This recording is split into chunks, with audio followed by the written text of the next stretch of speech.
Okay. And making sure everything's up.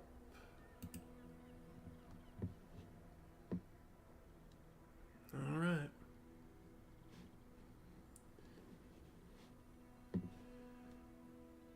Okay.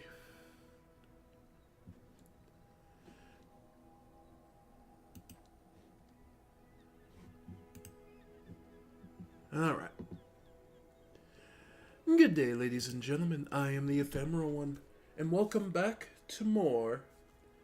Well, something actually I started a long time ago and stopped, but it's also a bit of an announcement video. So you'll have to forgive me, but before we begin playing the game and doing what I intend, which is to play some more Bizarre, now that to show off how bad Mock is, because Jesus. Um, okay. Simply put, my rent keeps climbing, and I have been doing my best to work a full time job, to stream every day, and so I don't have to, and trying not to basically do it so I don't have to keep asking people for money and bring up, subscribe and all that fun stuff, but realistic considerations have pushed me to the point. I can either get a second job and give up streaming, or I can try to ask for help. So, this is my plea for help. I'm not going to ask you to, give more than anything you would ever feel comfortable with. So, first I will direct you in the description of all my videos that I will be asking for in the future. Oh, forgot that. Sorry about that. Okay. But in the future and all my videos, there is a Patreon link to my Patreon. I will be asking, coming up in the future and moving forward, please go there, and if you can, please donate the $5. In exchange, I will start be posting story ideas as well as chapters of my writing. I will be able to respond, give ideas. So please feel free to help me out, as well as passing along my videos to others, and subscribe, of course, if you feel and you enjoy what I do. I hate to do it, folks. I really do, but it's to the point where I'm going to have to ask. My rent went up another $90 for the coming year, and well, with the crap job I have and the insecurity of everything, I'm kind of stuck in a bad position. So, I apologize. I wish it was better. I wish I was one of those people who had a, stable, stable, great employment that enabled me to do whatever. Unfortunately, the real, honest truth is, I don't. And I can only do what I can do, so I will now start asking you to subscribe, to pass my channel along, and to subscribe to both my YouTube channel and my Patreon, where I will, again, it's a $5 monthly fee, but I will be posting chapters, story ideas, and character bios, and eventually I will have a Patreon exclusive World Anvil that will collect all sorts of lore and store in my stories into cohesive clumps that you can reference and create your own and add on. So pass it along if you enjoy my writing, if you enjoy the stories I tell, if you enjoy the games I play. All I can do is ask you to join me on that. So, with that said, okay, so with that business out of the way, and I hate having to ask, but this is what it's come to. Life has just been that unfair. The price of everything keeps climbing, and no more money seems to be finding its way into my pocket. I'm not in bad enough shape to need to beg and, ask you to do immediately. This is more of a long-term concern with what I need to do to be able to support myself and bring you all something interesting and new. So, I know I'm not much. I know I'm smallest of the small fries, and this won't pan out to anything. But I can at least try. Now, with all that said, and with the unpleasantness of having to beg and ask for your attention and money, I'm going to have to move on to the other unpleasantness. Bazaar just introduced Mach the Alchemist. They're gonna have to nerf this fucker into the ground before this game is anywhere near balanced in any kind of fun way. We are at a point where you can win against Mach, but it is an uphill goddamn battle right now in the current format. So, and I hope the audio isn't too low. We'll move it up just a bit. Okay, let's start with a dually run today. Because I have had some luck with dually, mostly with a burn core, I'll be perfectly honest. If it's a burn core, I at least have a shot. Okay. But yeah, I did do some posting earlier. If you check my Patreon, I did add a story concept, a video game dream I had, actually, a literal dream. I had a bit of a fever, so I went to sleep the other night. Had an actual dream about, like, my ideal video game. So if you want to read about that, that's on my Patreon. It'll be in the concept folders where I'll be putting up story and idea concepts. Another one I worked on the other day that I haven't typed up yet, that I will be posting later on, is actually my idea for a Monster Hunter version of Pokemon. So that might be something to look forward to in case someone might like that. Let's see, Dooley's Workshop. Let's see, what did we get today? The Armored Core or the Weaponized Core? The Shielding Armored Core is kind of a trap in my experience. It's nice. Okay, but simply put, the amount of poison Mac can put out means this is useless. So we have to try and kill him as fast as possible. And hell, even using the weapon core isn't great. Yeah, still, it'll be our better shot. You need to be offensive. You can't be Mach basically stops you from being possibly defensive. The amount of poison and burn he can throw out is disgusting.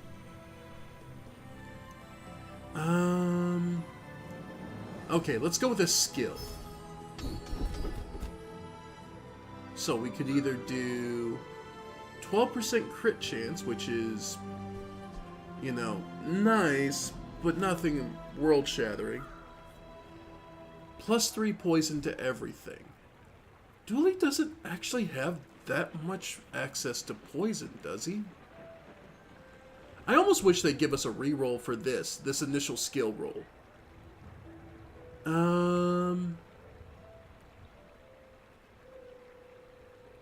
I mean, if Critical Protector, you'd be better off just doing straight up Keen Eye, in my opinion. We don't get access to much poison as Dooley, but sure. Okay. From there, like I've said before, and I still believe this, one of the biggest issues Dooley has is his low chance of income. If they gave him more chances to improve his income, I think he'd get... But we'll go for the Strange Mushroom. We'll go for the extra gold. So we'll have more to work with. Okay. Let's... Alright, we go for the Viper. Alright. We're hoping to either get the Toxic Fang I'm not... I mean, that's not great. But it'd be something for us. Yeah. And we may still be losing. Nope. Okay. Yeah. 11 HP left. Literal last tick it could have been. Okay. We just get a bonus toxin. Alright. Again, Jungle Ruins is fantastic because Vanessa can get a silver item. Pig can get an income. Dooley gets nothing out of the Jungle Ruins. It feels totally unfair. Like, he should have something unique he can find, but he doesn't. So our best bet is Midsworth. Back to business. Alright, first aid. That's at least something. That's how it's done. And... I mean, technically speaking, I can get some use out of Power Sander. Because between that and First Aiden... because it charges everything to the left, so if I put it to the left, it gives 3 damage, and an extra second off the charge, bringing it down to 5 seconds every 5 seconds. So basically making this core 5 seconds. And Aiden can speed that up even further. Yeah, that's probably the best we got. Okay. That Quixel was watching. Yeah, the granola bar has some work, but all right. And I'm actually gonna take upgrade first aid, I think. The 10 and the extra second on these haste. You may be too sad. Okay. Let's see how bad this is against Shimaru the Mock. So that I can study you. Here we go. So, he has a potion that becomes 2 potions.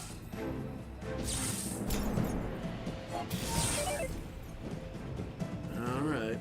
So we're not getting too bad off. Luckily, but that does have 65 damage. Alright, so we got lucky this time.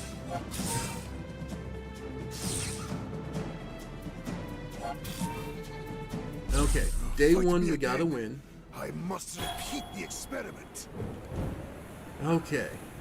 Is this where they're gonna try and make me look like a fucking fraud by... I'm gonna win against every mock. Well, maybe not. Okay. For those curious, Potion transforms into 2 small potions for the fight. Okay, that's understandable. The bigger deal is here. Refractor. It gains 20 damage every time you slow, freeze, burn, or poison. And Mock can do this so much. We just got off lucky because this Mock's potions couldn't be refilled. The moment he can refill potions, or he got a poison potion, then we would have been in trouble, especially because he picked up Final Dose. Thankfully, we just got lucky this time. Understand that. Alright, we can either get a free friend or we can go to the friend's shop. Let's go to the friend's shop. Salvage small jointkins to join you on your mission. Alright, Monitor Lizard. Okay. So that definitely is what we're looking for. Can't afford the reroll. Which is probably for the best. Alright.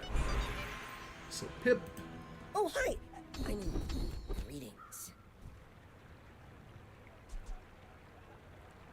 Could get more damage, but There are greater doubling trainers than down me. on the poison. I'm just getting you ready for them. Okay. And then we can add Monitor Lizard even more. Okay. So now we just need actually power sander and taking the core off. I know this seems bizarre, but trust me, giving Aiden only the chance to haste Monitor Lizard is actually a huge get. Okay, and again, we have to rely on either non-weapons or we need money to income. So let's try a neutral item. Hopefully it's poison, because the 4 gold... Nope. Spike buckler. Nice, but not... Okay. And in all truth, giant mosquito. We're just looking to poison it into the ground.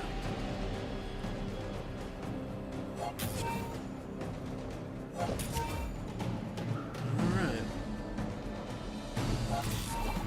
There we go. Yep. Okay. This is going to be our best bet. We only put something on the board when we think it'll be worth... Damn. Nope, not what we need. But... Okay. We could either... Now, this is actually where the mandala here is actually a pretty nice thing. You can randomly turn this into just about anything in the same size and rarity. So this could turn into a silver just about anything. But I think we're better If you off... have to ask the price, you can't afford it. Okay. Okay. Battery is definitely worth it. Whoever said money can't buy class had neither. Okay. Because what we will do is have that charge Aiden to keep going. Alright.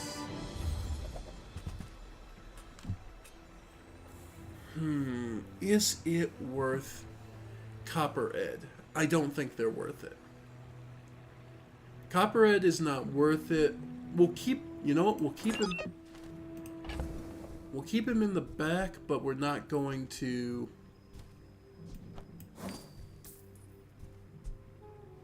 Yeah. But as it stands, he's not worth it. Okay. Well, then again, he is a secondary source of poison, but he is also a different target for the haste. Okay.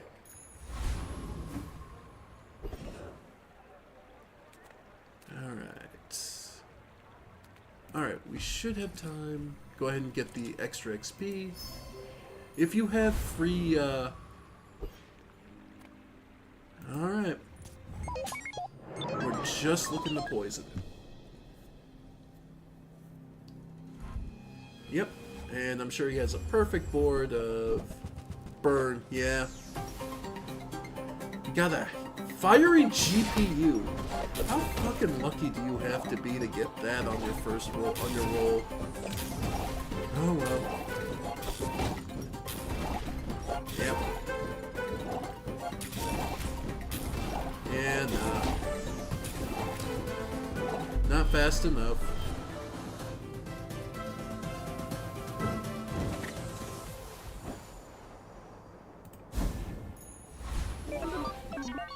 Okay. That's 6 gold. Loot. Yeah, we'll take the 6 gold. It's not much, but it's enough to go shopping. And you know what? I now wish I had the shielding core, because that would at least make Copper Ed at least more worth it. Alright. Yeah, go ahead and get the extract. More poison. Alright. Midsworth. Come on then, let's get this over with. Burn, burn. Okay, there we go. There's some more. There's something. And that's how a master merchant makes a sale. Okay. So yeah, because that'll... Even if you haste the cog, it'll still add more haste to you. So yeah, no matter what, that's just more speed. Alright. Now I just need something... You know what? Actually, the Frost Streak... If we can start building up Freeze, that wouldn't be the worst thing either.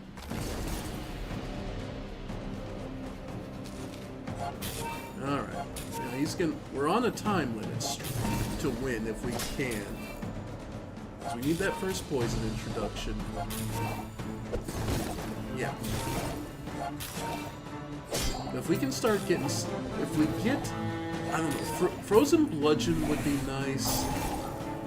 Snow Globe would be real nice. Yeah. If we can get Snow Glober... Even the Icicle wouldn't be the worst. So naturally I get weights. But I can't really argue that the weights are bad for us.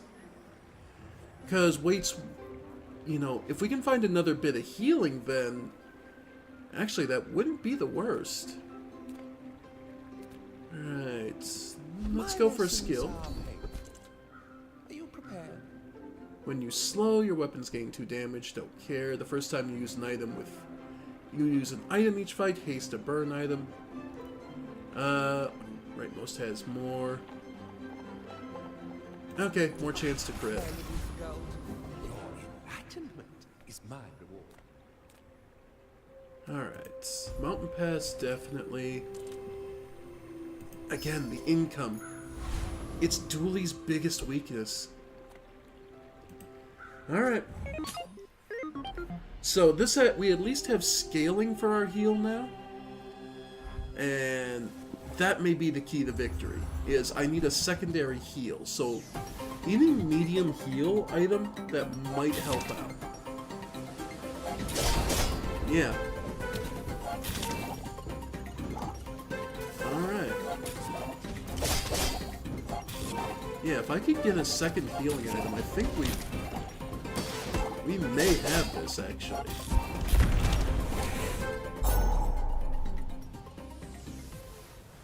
Alright.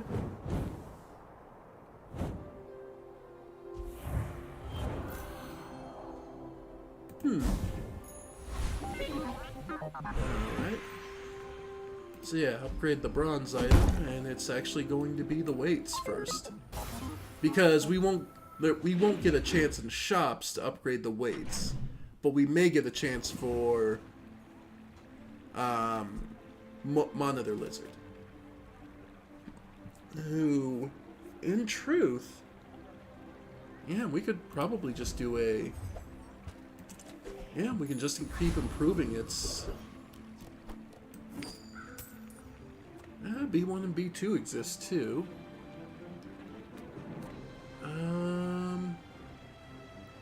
Yeah, because I don't want to flood the board with small items, so... We take pride in our restorations. And you... New Because you also get more from each haste too, I believe. And doesn't a Hexa use poison as well? Hi, I'm a Hexa. How can I replace you today? Oh, right. You destroy small items. That's what you do. Okay, well...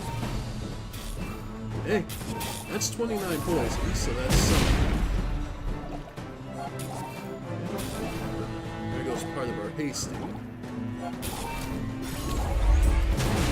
Yeah, there goes that. We did get 64. That's 100. If we can survive, we may have it. Your settings are incompatible with the Hexa software. Alright. That's a good amount of experience, and we get...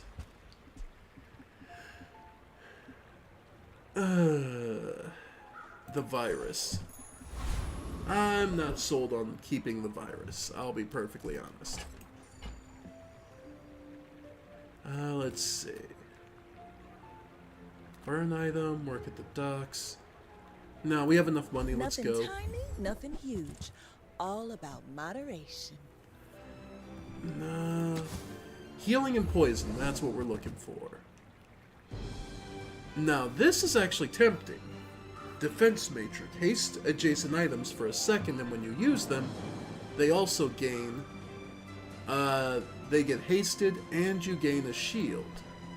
Oh, delivery's free. I Alright. like the exercise. Okay, so this hastes that. Yeah, so I just need another healing item. Because every time you heal, this charges an extra second. And then that's getting tasted on both ends. Okay. We're a little vulnerable to having items destroyed, but this is at least looking potentially workable. But what about Dooley's Core? Fuck Dooley's Core. If it doesn't work out, it doesn't work out. We're working with what we got. Non-weapons would be nice, and I have enough money and things I can sell. Okay. Come with no weapons, leave with big bargains. Yeah, no. And there we go. The metronome.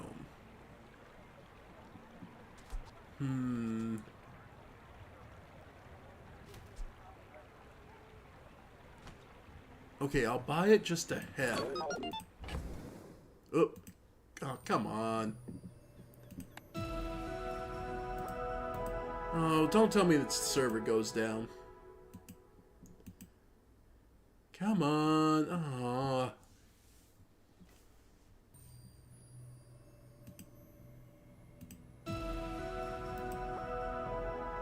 Oh, gotta be kidding me.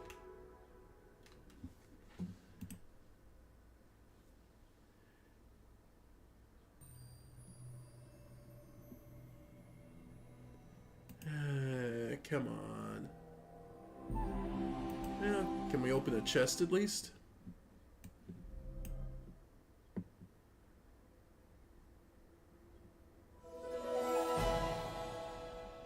Hey, we got the new pigskin. War drums.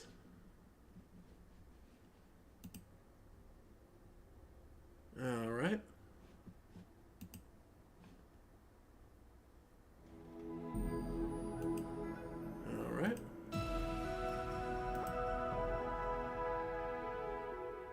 I say, I'm not dropping frames, and the system's saying I'm still connected.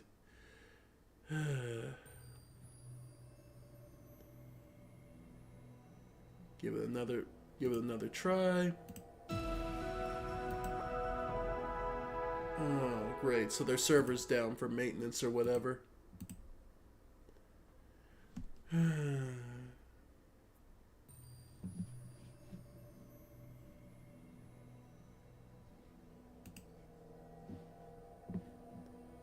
Just see it.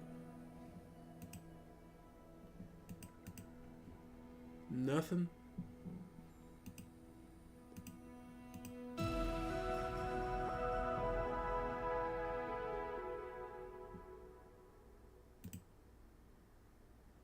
Nothing. Oh, there it goes. Okay.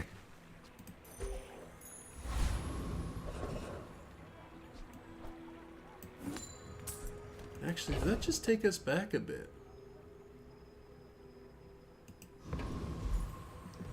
Okay.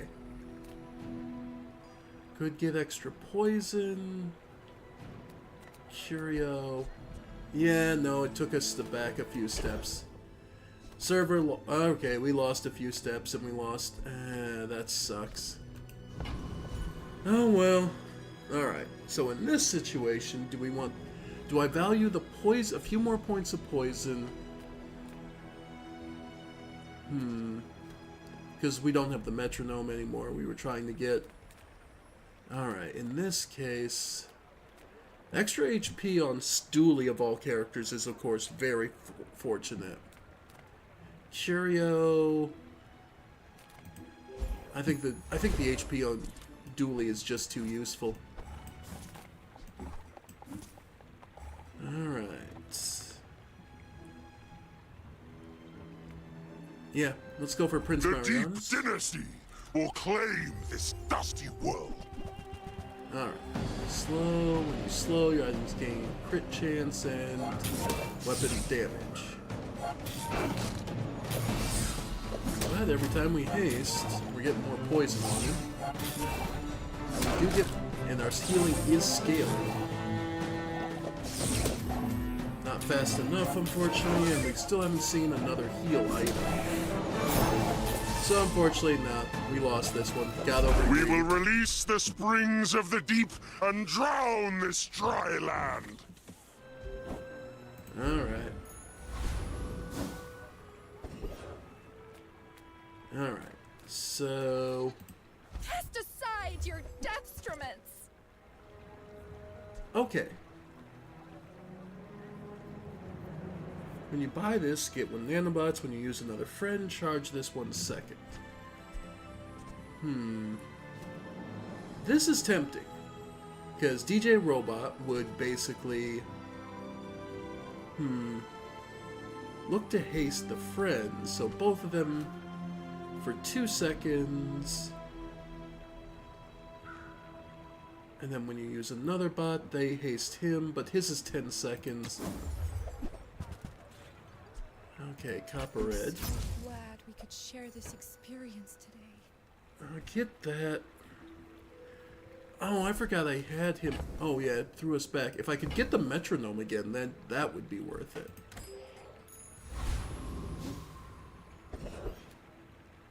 Alright. Nothing I really want to transform.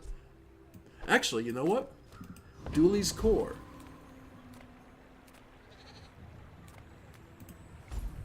We'll go over to Mandala. Transform this medium into another item of the same...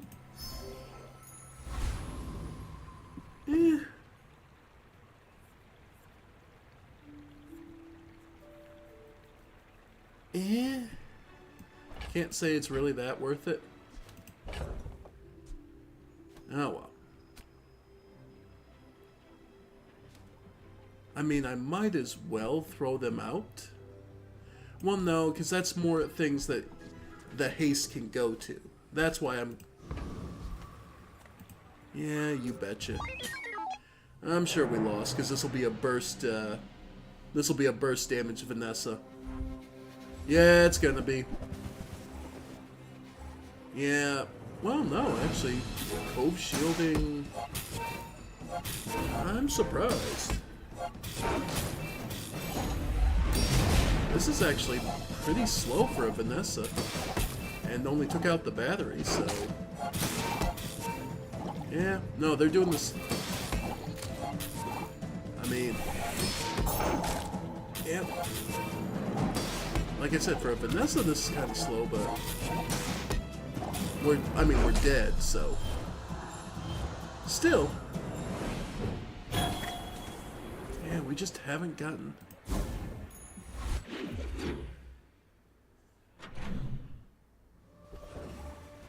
Alright. Let's go... Give us a shield item. Alright, the robe.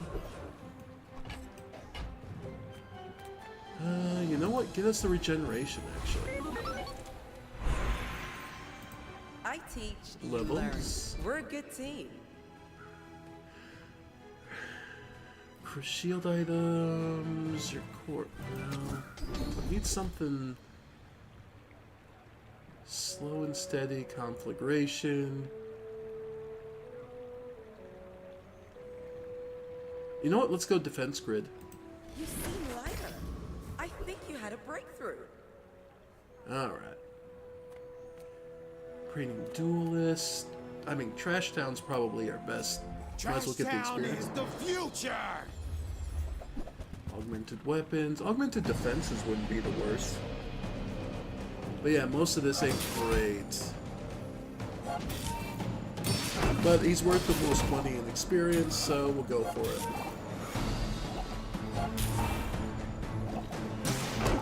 Yeah, thankfully he doesn't have the real scaling. So if we can just hold against him. Yep. There's half his HP gone. Thankfully... If you're so tough, let's hear your foreign policy plan. Yep, I know.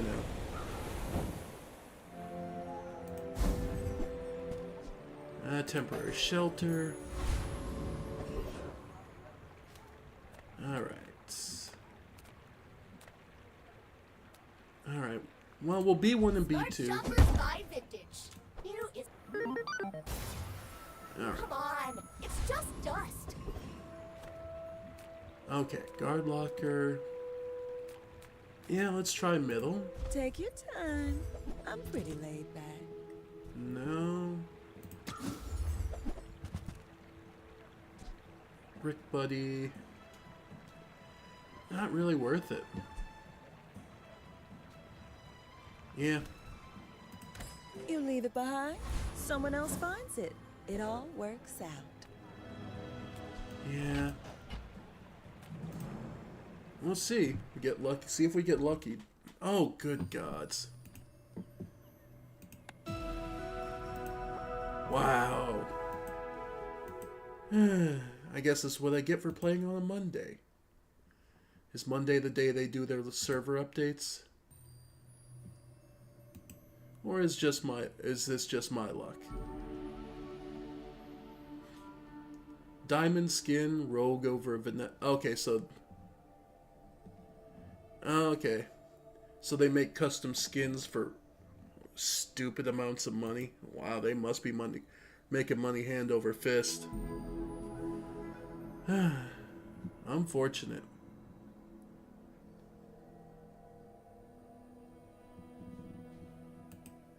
Try again. Nope.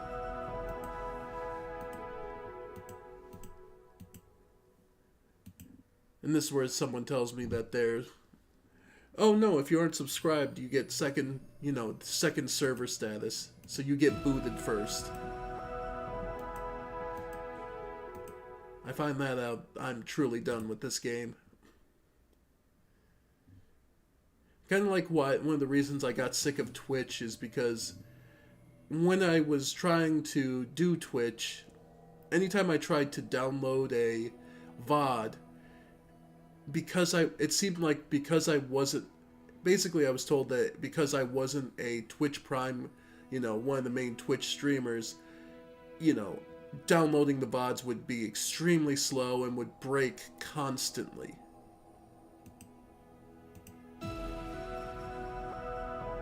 And just drove me up a wall after a while. Because it was just like, I get it. I'm not one of your big producers, but, you can't really become one if you're, spending all your time trying to do all the back-end stuff. So, but, yeah, money's just tight, and unfortunately that's why I'm gonna have to start. Okay, and now it's... There we go. Now it's running.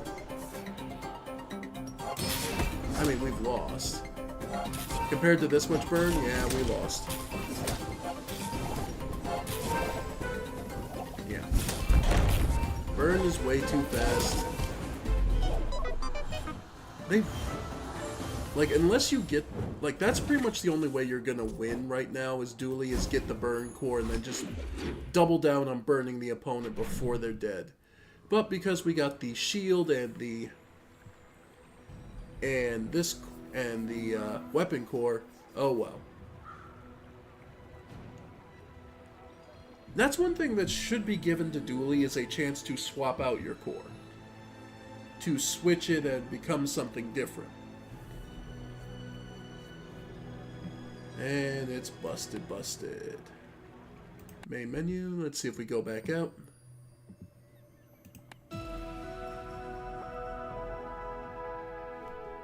I just feel like that's a thing that should be done.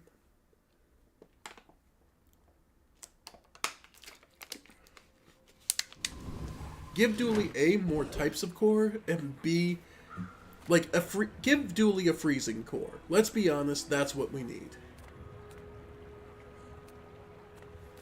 Alright. More haste items.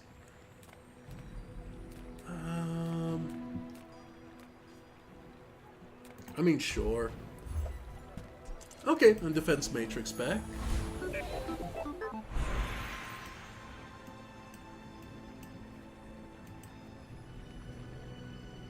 Yeah.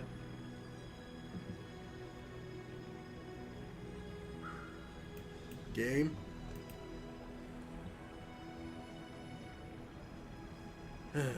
But yeah.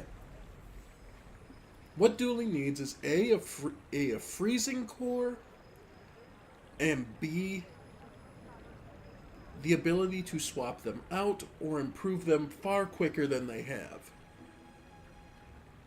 Mach just needs to have about 2 to 3 seconds added to most of his personal items. His custom items, yeah, need to be slower. Because adding fire equal to your poison every 7 seconds is way too fucking fast considering how slow some of the basic effects can be in this game. Ugh. Wow.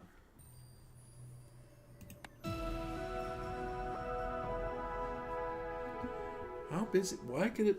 Is it just dying because of me? Is it... Alright. Alright. Level up. Tools. Loot. Or a silver tier item. Sure, get me a silver tier. Random.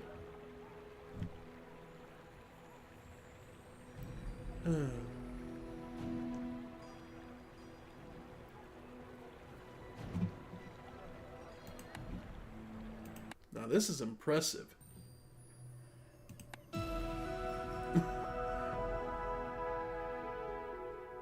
Server's up enough for half a second.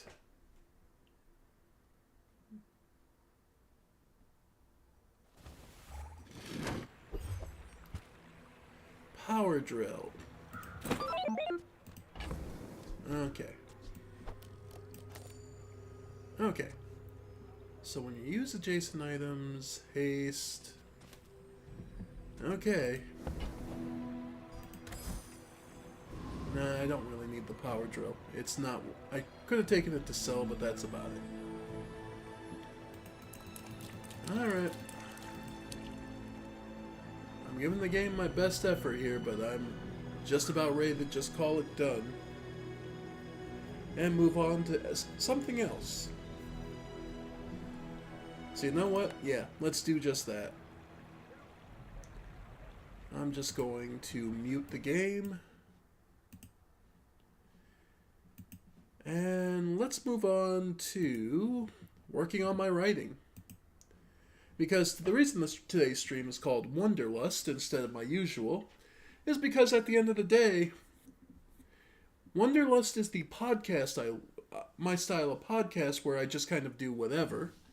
I remembered the title finally and checked I checked my old stuff, and I figured, so we're going to work on Dreams of Eternity. So let me pull up the page. Alright. And let me get all the other stuff ready. And normally I would go to the pause stream screen, but I don't think you guys will care if I just do all the changes while I'm talking to you. So there's that. That can go get hidden.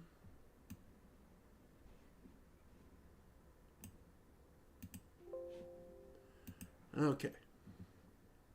So then with that, we'll switch over to... Perfect. So, ladies and gentlemen, we'll move over to working on some note-taking, and actually today's big thing on note-taking for the story Chapter 1 is the chapter I did post on my Patreon, so please feel free at the Ephemeral One Creations to go check that out. Link in the description to read the first chapter at your leisure as I continue and we'll begin to work on chapter 4. But before we do, actually today, one of the things I worked on while I was at my main job is something we're going to rename on tab 3 here as the characterization chart.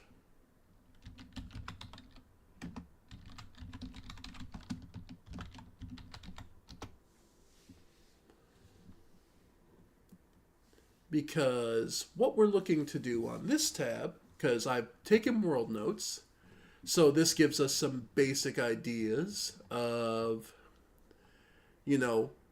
things about the world in terms to use. But more importantly, then, is our cast. The people who we have, our main characters, and how we understand and analyze them. Essentially, this will be sitting in for what most people would call a character sheet. And in this case, we want to insert a table of 5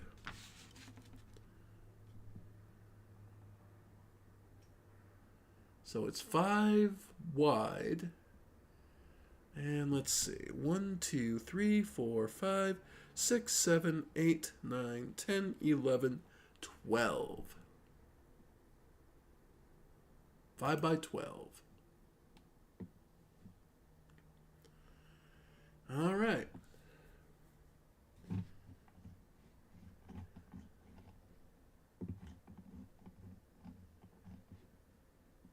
And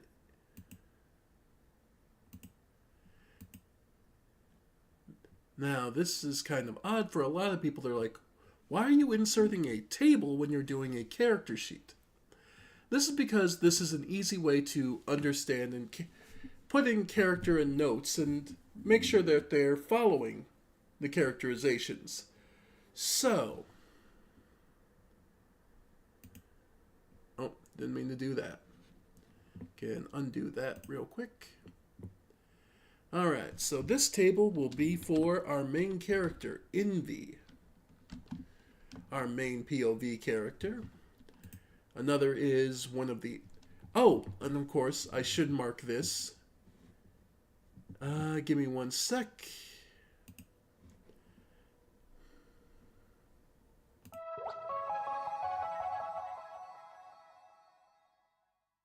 Oh, there it goes. But everything we had.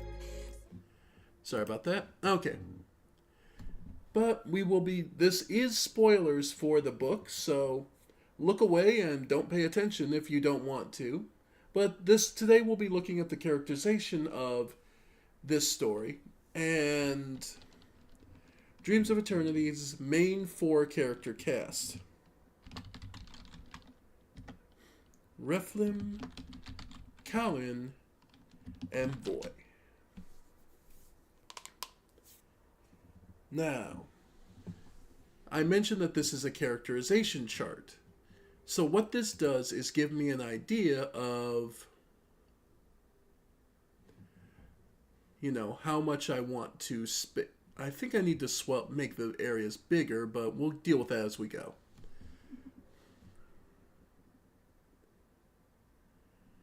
Okay. So in this case, weaknesses, flaws, faults, failures, fears. Then also their talents, skills,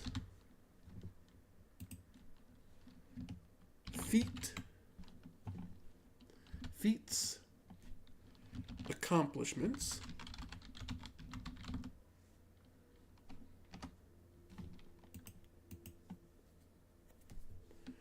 their primary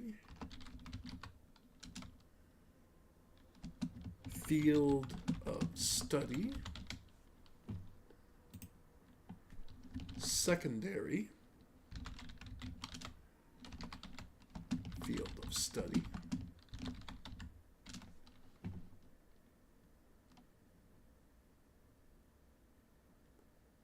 add a row below,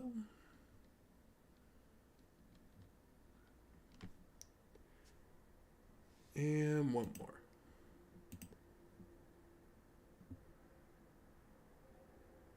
Their hobbies,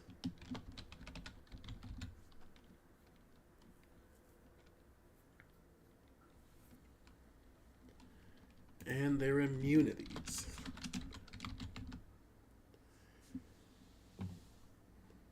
So, weaknesses as I define are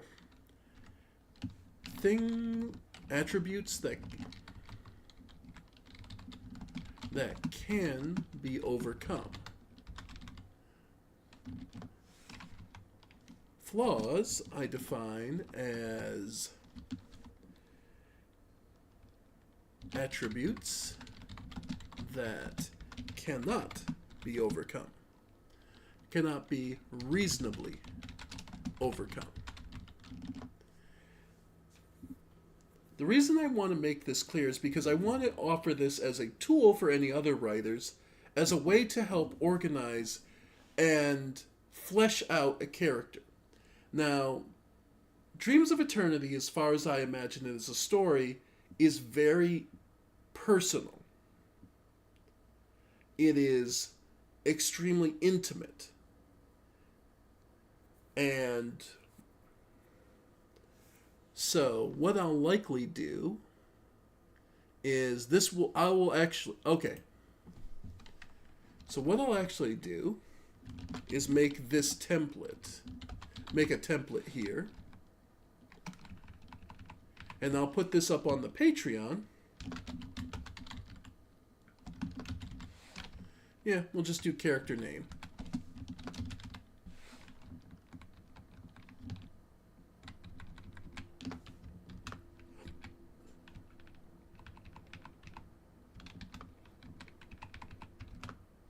Okay. Because I'll make this table and I'll put it up on the Patreon, so if somebody wants to use it and use this as a template for character development, rather than the usual bland name, age, race, use this to help develop the characters' personalities. So I'll be using this characterization chart to help define and make sure that the characters act in organization, in character, are always within their characterization, or that there's a reasonable good reason that they will push past it. Because the biggest thing to remember is, when you're writing living people do not operate on a strict set of coding rules. Any writer, wow, excuse me, voice cracked. Any writer will tell you that their characters act well outside of their expectations all the time. So, I think this is a pretty good tool to help and understand what the regular characterization, so that it becomes all the bigger a thing to understand them when they push past it. So, faults will be our attributes character won't acknowledge. So, things that someone has a habit of being, but they don't really view it as a problem or won't acknowledge it. Failures are things attempted and still incomplete.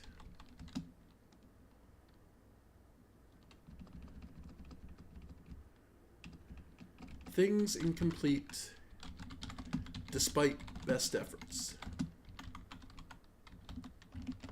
The reason I specify this is because a failure isn't always something the character themselves did, but it is something they feel responsible for. So, yeah.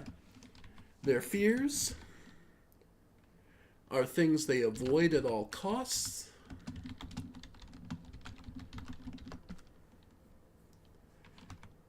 Talent is something that no practice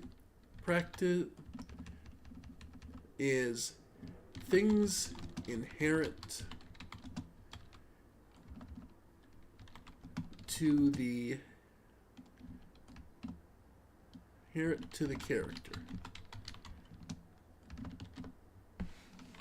Yeah, I think that's good.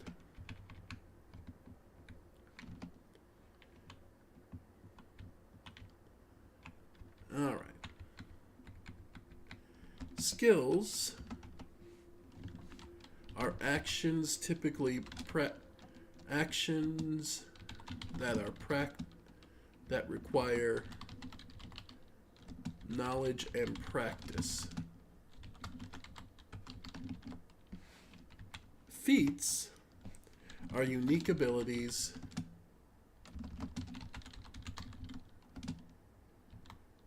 for the character. Unique, you know what? Abilities or attributes. Outside the norm.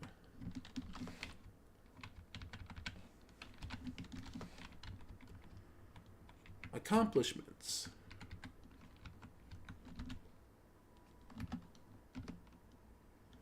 are actions that a character prides themselves on.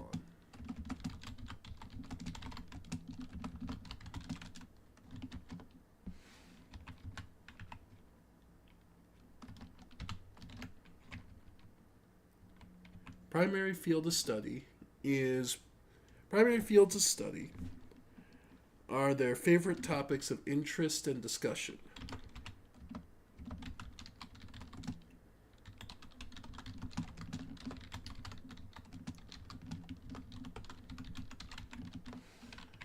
Secondary fields of study typically fall more under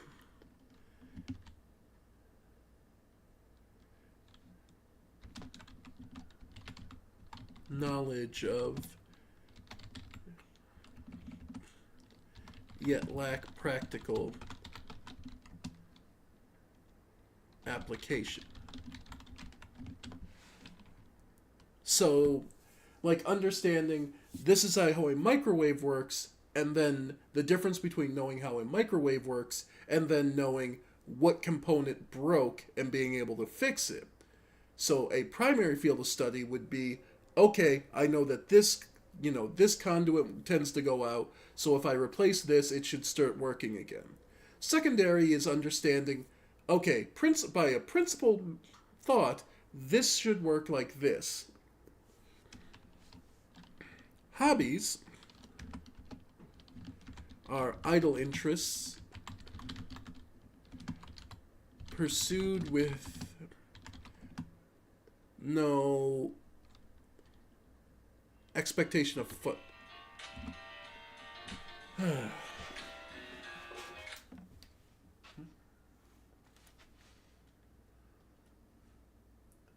Okay. Don't know that one, don't know that. Okay. Alright. Pursued with no profit in mind. Like, they're not looking to make money, they're not looking to become famous through it, it's just something you pursue because you enjoy it. And then immunities will be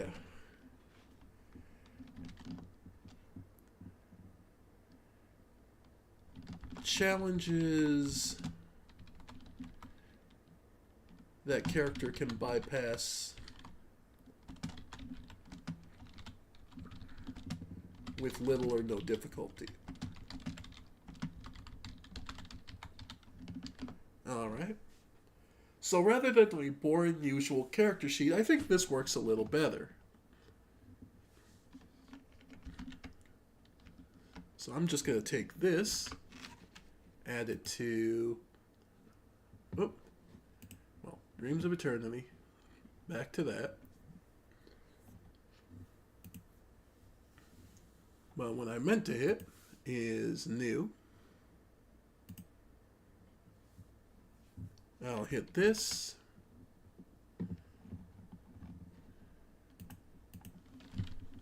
Characterizations.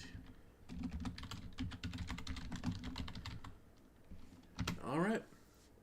So there.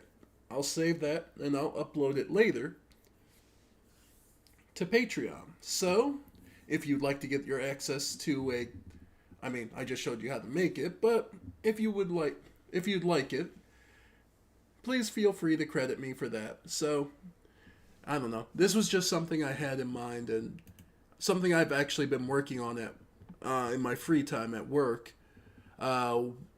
Scribble on a page while I literally have the sheet I was scribbling on at work while I was doing other things. So, doing between customers, it's the way I've had to work. So, anyway, it's the reason I'm so slow at writing. Now you know. Alright, so now we get to go into our characters. Now we can put their names back. As I said, Envy.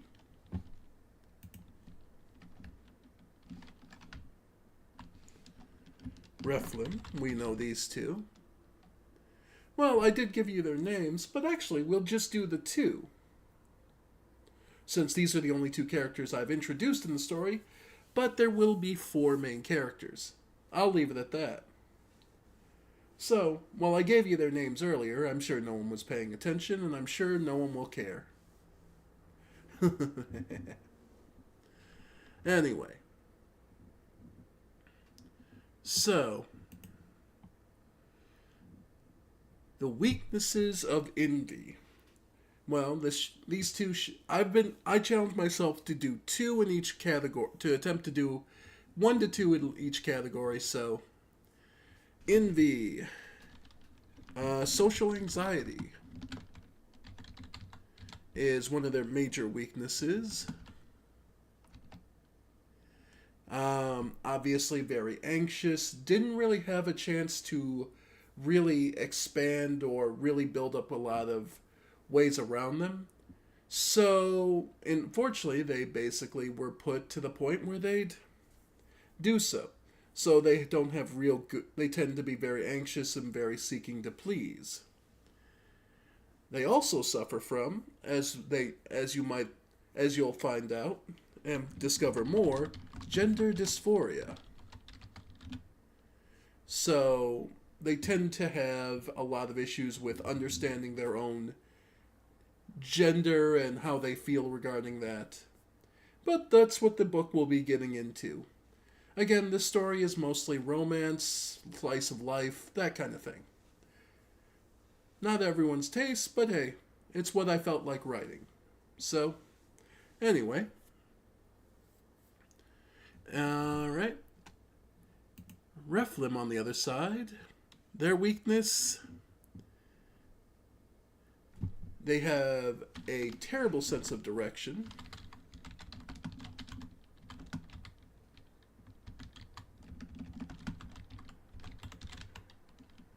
And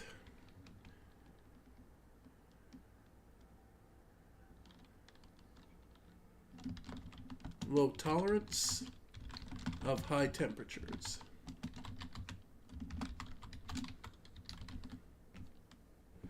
So after a certain temperature, they actually grow weaker. So that'll be nice. So yeah, I will fill out the rest of it with the other 2 main characters off stream. So you guys won't get to see that, and that's actually a good way to handle this. I realized is what we'll do is I will effectively give you the basic layout of our 2 that we've seen so far in the story, and up to chapter 4, and then from there I'll put the rest, and then I will use the characterization sheet just for myself as we continue on.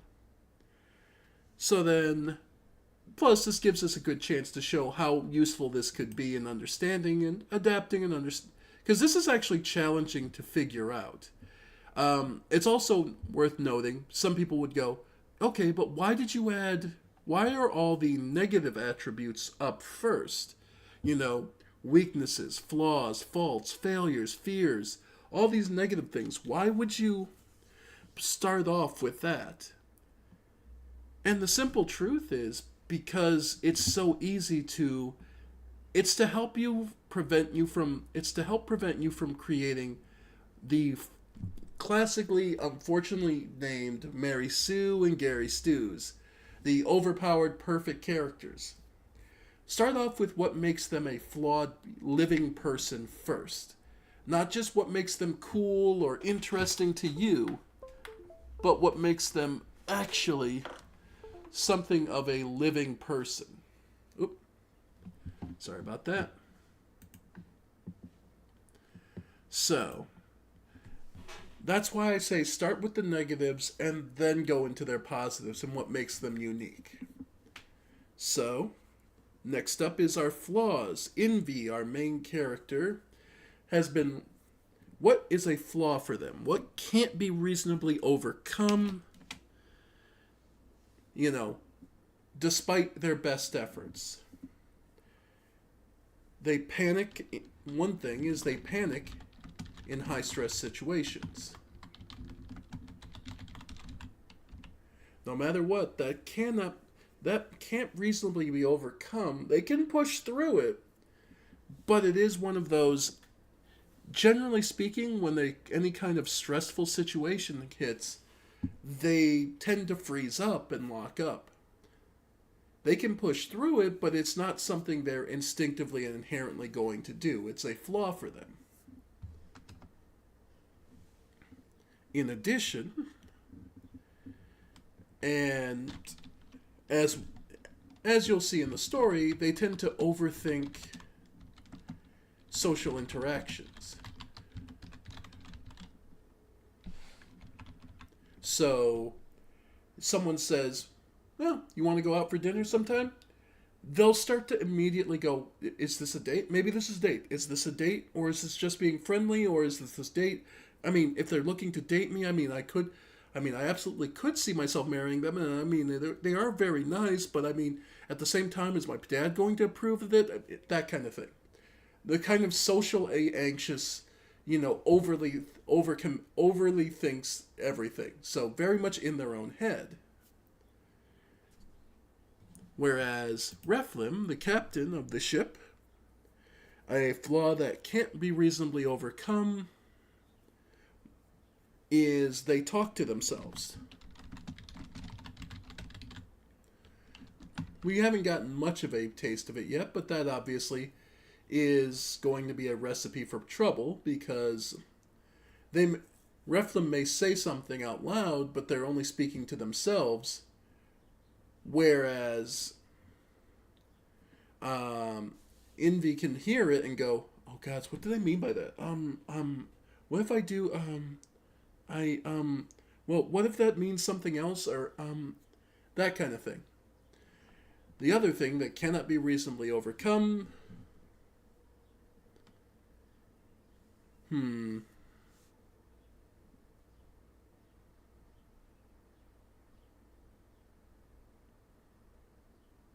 is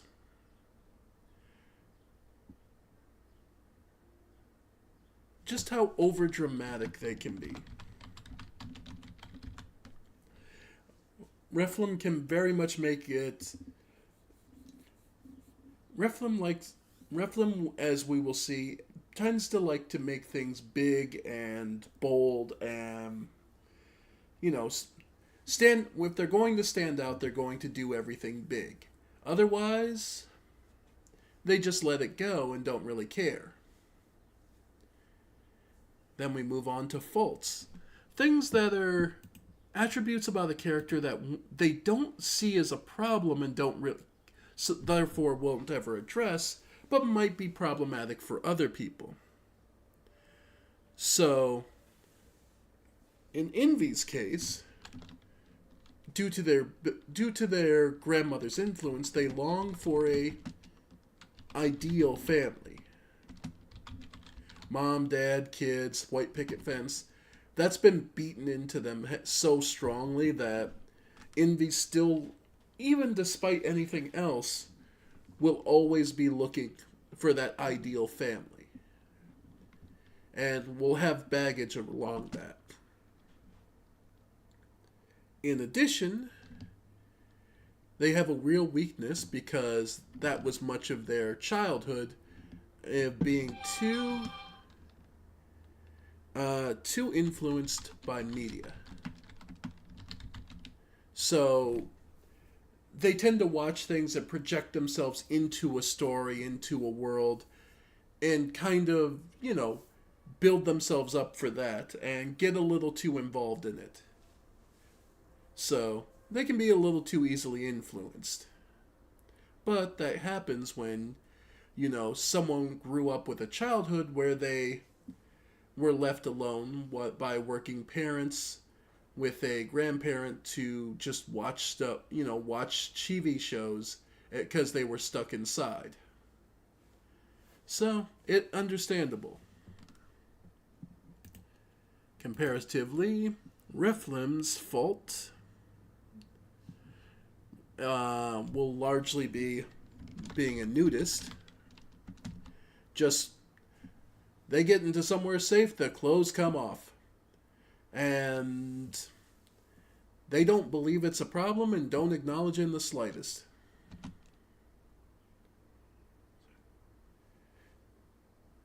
And they're flighty.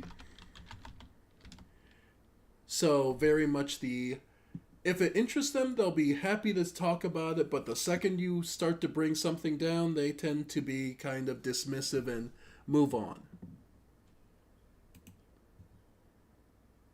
Alright. So, failures are things incomplete despite their best efforts. In this case,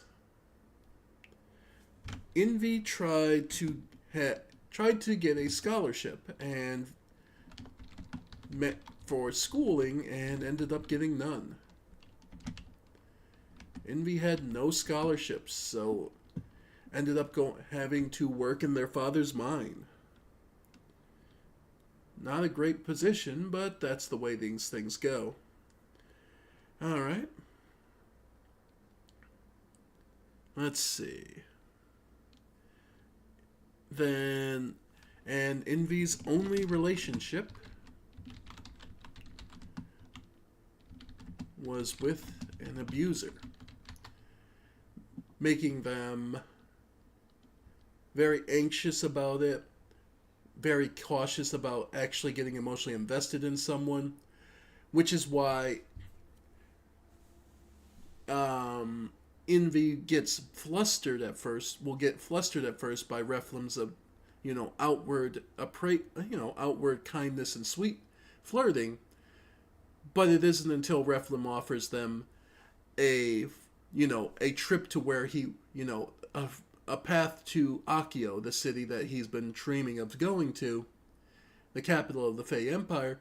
Yeah, that's when he gets truly swung over and goes, okay, yeah, now there's only benefits for me, so, yeah.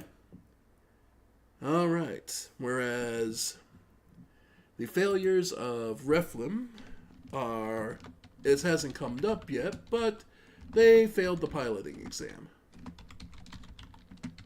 So, technically speaking, they're not allowed to steer their own ship. Reflim just doesn't have the 3D awareness enough to steer the ship, so they failed the piloting exam. They also have they are also a well-known bounty target.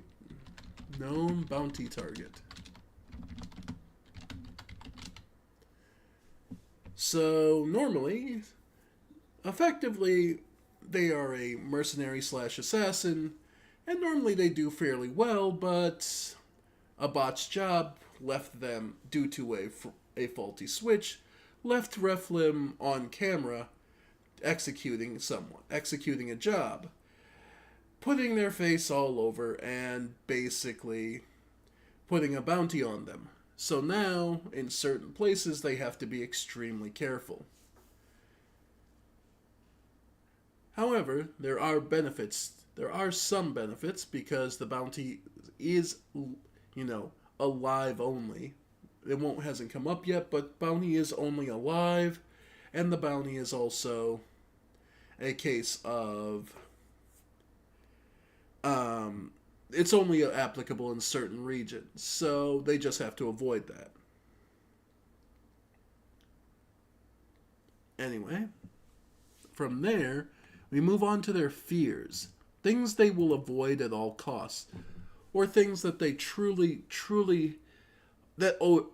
while not always front and center, is always prominent in the back of their minds, or at least is something that they'll see and work their way around to avoid.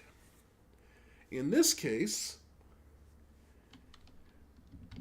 and I actually looked up the terms, glottophobia,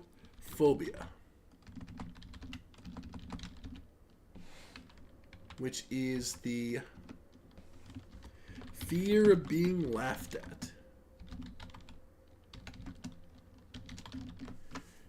Envy's timidity is because they absolutely fear and dread being the center and being laughed at. So that's where a lot of that comes from. Whereas Reflim has autophobia, the fear of being alone. And not just, in a room by themselves, but genuinely being the only person in a place that they know. So, yeah. Then we move on to their talents. Things inherent to the character. This will be useful for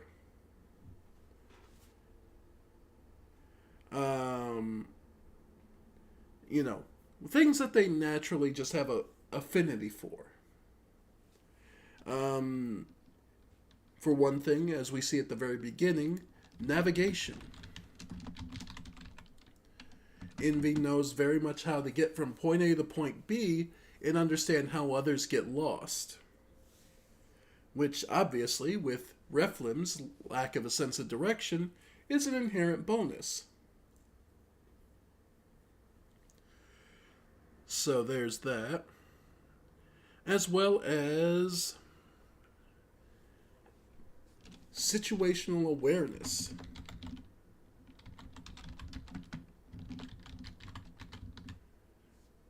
Being something like a prey animal, Envy is very quick to notice if somebody is going for something or is, Envy likes to be able to see the room or be aware of what's coming. So, Envy is very much the sort of person who would get the table in the corner to try and be able to keep an eye on everyone in the room.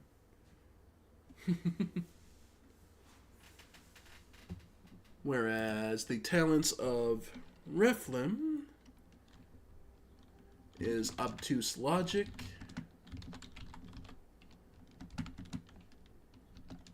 and something that most people, and you know what? I'm actually going to leave the other one as a spoiler, as a question marks, because that's a spoiler. No, I decided I'm not going to give you all everything, but I'll give you good examples and because this, again, the right tool for the right job, and because this story is going to be mostly character focused, this is going to be where the right tool is of, the right tool for this is going to be focused on the cast, the characters, and their interactions. So this is how these characters and relations build, change, that kind of thing. And their understanding of one another. Not every encounter is going to be happy or lead to happy endings, but is at least going to always build upon the relationships. So, yeah, obtuse logic. Then skills, actions that require knowledge and practice, things they've learned and are very good at. In Envy's case, they're a fantastic driver, actually. If a vehicle is on the ground, they can usually drive it fairly well. And again, they have that sense of navigation and 3D space, so they're very good at parking, you know, basically getting goods from point A to point B, which is the reason that they get pulled into the caravan, is because they know to be trusted to be able to get things, you know, back and forth. They also are a fast typist. They play the in-universe equivalent of like Final Fantasy XIV, so, which doesn't seem like much, but being comfortable with keystrokes and key positionings is a skill unto itself and takes practice, but once you are there, they can type pretty quickly when they want to. Whereas Reflims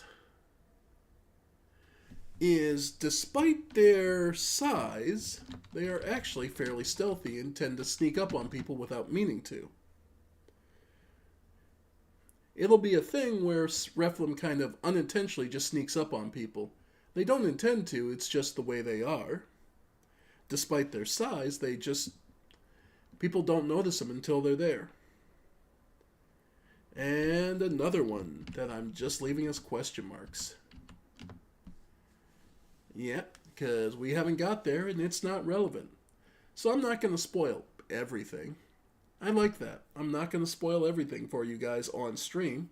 You'll have to learn as along with the characters. Alright. Then feats. Unique abilities or attributes that are outside the norm.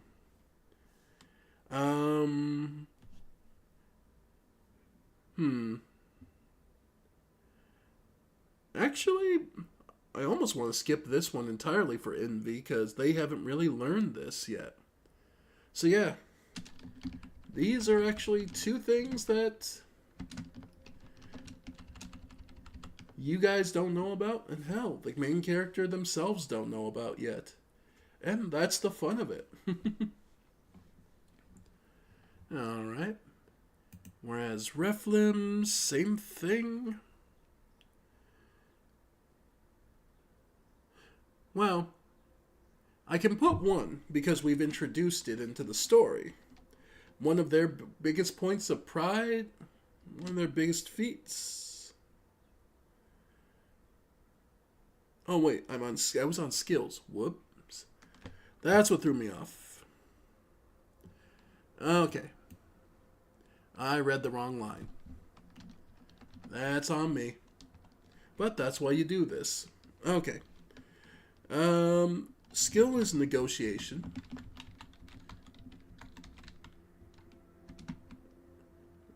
Being able to negotiate people to do what they want or to haggle a better price. You wouldn't know it from what happened with Envy, but they'll come up later. As well as writing. Being eloquent with the written word is very useful, or at least another form of communication. That'll come up later, but that is something that Reflim is capable of.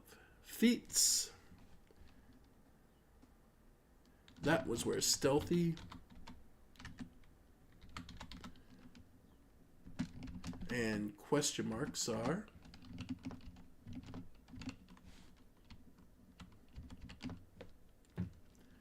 Then accomplishments. Things that they're proud of. Things that define them and make them that they would brag about. In this case, Envy is multilingual, actually.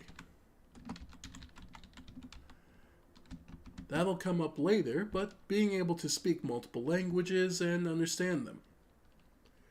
As well as being largely self-taught. Reflim actually surmises this later on, but yeah, largely self-taught. There were videos and, of course, basic schooling, but by and large, Reflim, Envy taught themselves a lot of the stuff, that skills and abilities they learned. Let's see. Whereas Reflim's, one we can put up, is The Eternal Road, which is the name of the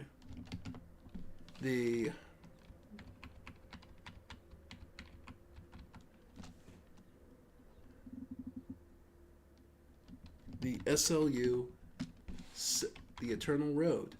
His ship. Well, their ship, because that's another one where it's like, well, that ship is just their point of pride. They're proud of that ship and they're proud of having it. Why? Well, you'll learn later on. Now we're into the primary field of study. So, favorite topics to talk about. In Envy's case, the Fey Imperium, and the capital Accio, the capital city of Accio. Most things tied and related to it. This tends to be their hyperfixation. Let's see. Whereas Reflim's tends to be a lover of stories and video games. Pretty basic, but will constantly, you'll see as things go. Secondary field of study for knowledge of, yet like practice, video games.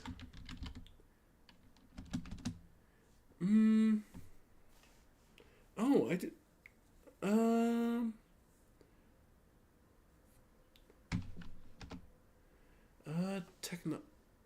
Technology. I didn't write down a second choice, but I imagine, from what I've seen, Envy has a self-taught knowledge of, but not exactly full applicational knowledge of most machinery and technology, so that's where he helps, get the drill up and running, program the drill methods, but actually fixing it or working with it, they end up just kind of being pushed to the side. Whereas Reflim loves to talk about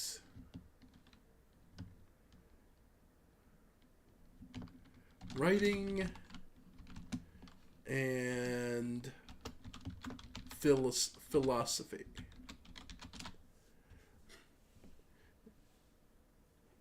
Hasn't come up yet in the story, but it is something they prefer. And then hobbies, things that they just play up, they always follow and enjoy, but don't specifically expect anything out of. Again, this goes back to something mentioned earlier, and his faults is dramas. It's kind of the generic clan term for like movies and popular stories. I'll put it that way. Whereas I can put this down and it means the same as question marks. So I'm going to actually type in what Reflim's hobby is apotheology. And I'm not going to explain what that is. That is just something there. Then immunities. Challenges that the character can bypass with little to no difficulty. In this case, Envy probably ends up...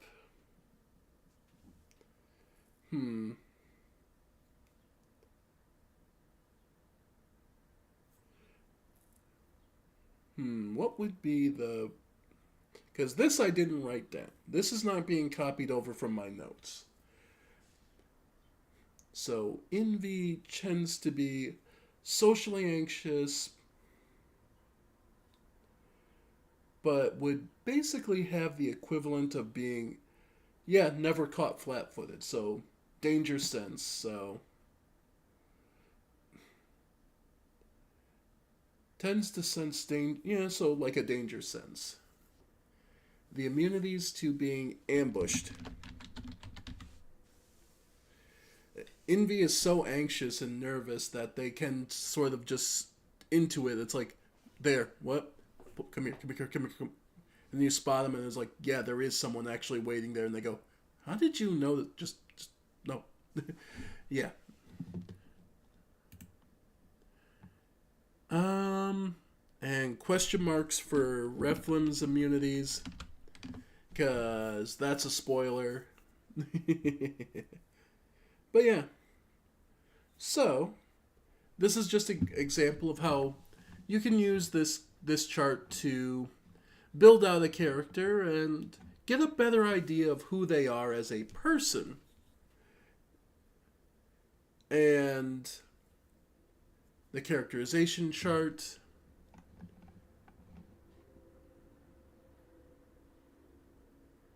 I was going to say.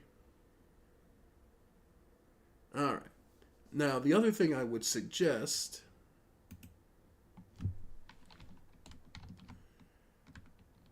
Well, we'll go down to just character chart.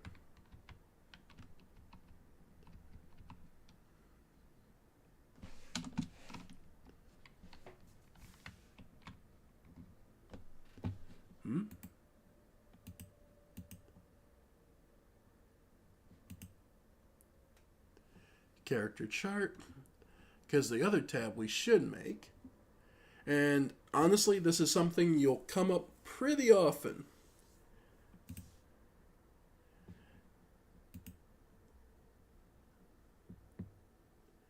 is rename for character details. So we did this one, so I can throw this sheet away. Let's see. Are these the notes I was looking for? Nope. Those are the ones I did the other day, so those can be thrown away. How about here?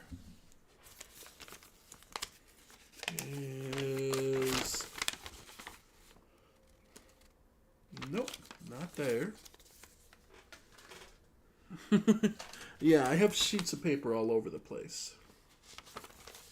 And it's due to just writing notes. Because one thing I do to pass the time at work is write down notes for stories. So, forgive me.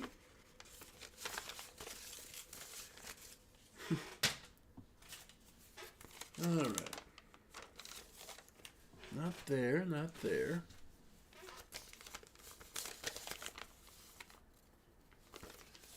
Okay, not that one.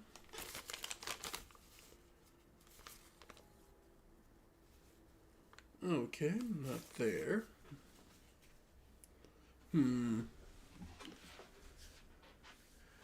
Because the other thing we need... So that's their personality. That's the immaterial about the characters. But what about the material? Ah, crap. Did that fall? So now...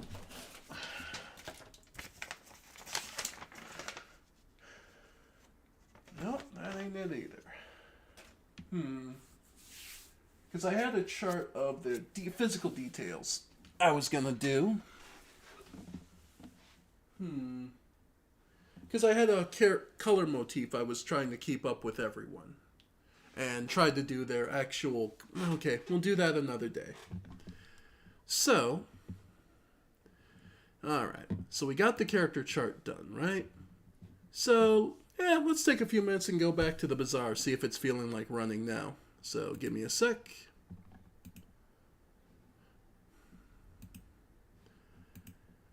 Alright, let's see if it feels like running.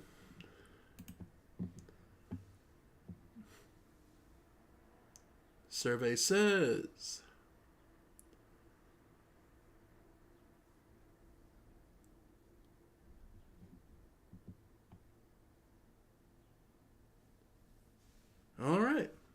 looks like we're back up. So, put the sound back up. Alright. Okay. Yeah, let's try the mysterious portal. Of course we get Hef. No, I don't want the goats. I don't think it'll be worth it. What I need is, if it was like a heal merchant, that'd be one thing. Really? Still not any better, huh?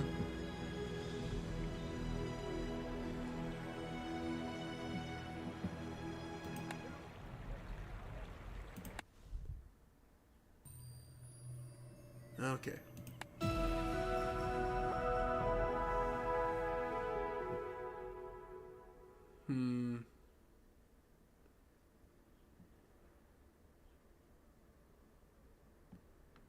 All right.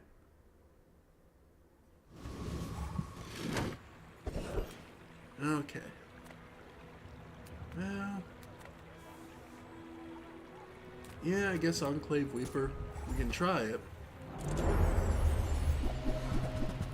I mean, getting like Ouroboros would be kind of nice. Because that I would definitely take out. Death Caps would definitely be solid, would be a solid addition.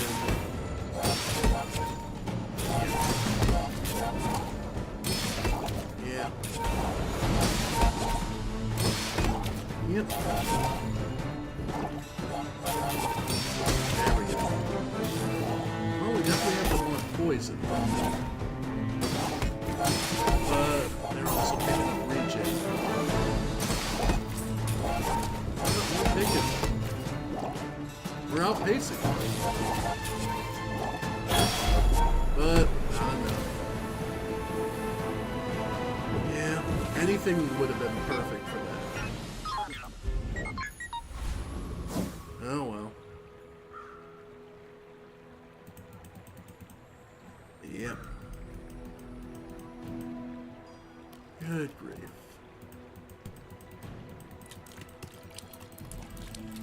Really?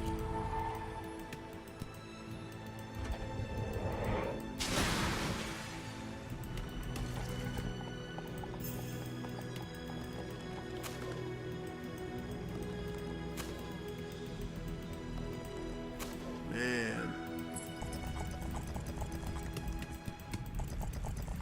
Really?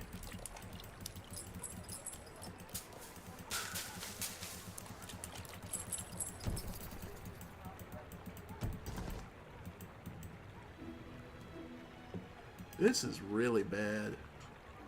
This is kind of shit is starting to get me to the point where I'm not even gonna want.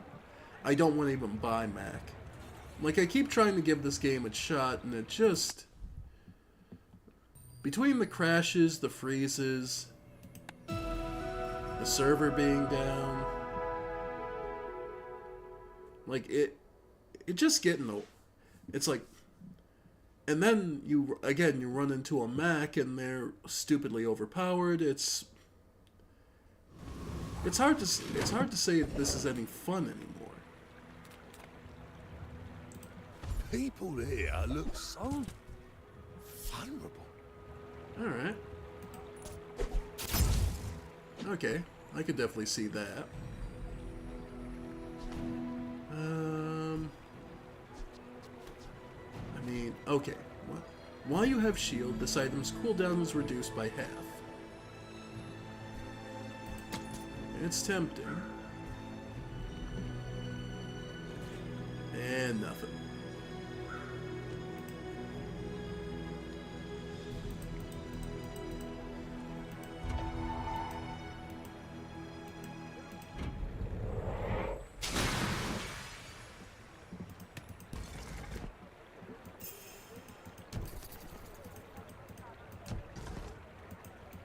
Alright. Nothing. Alright.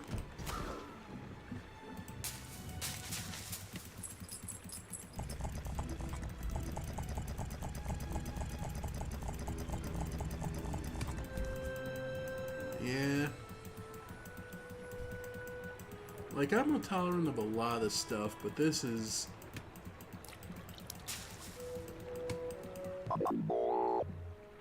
Yeah, it's not my fault, Dooley.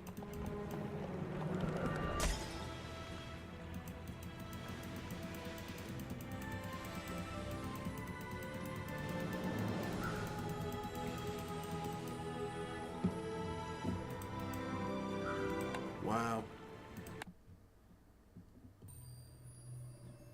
It is impressively bad.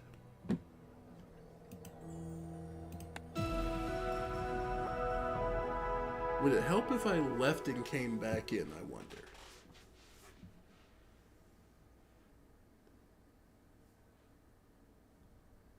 Oh well. People here look so vulnerable. Power sander, no. Shielded atomic clock. People say my armor's the best, but I'll keep working on it. Yep, nah.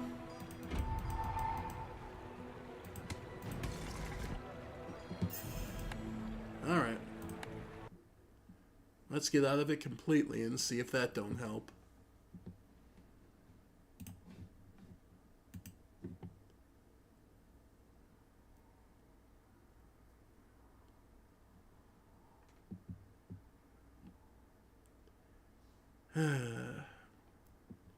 Such a pain.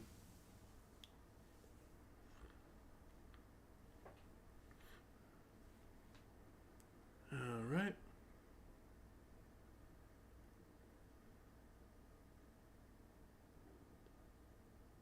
Whew. But yeah, we're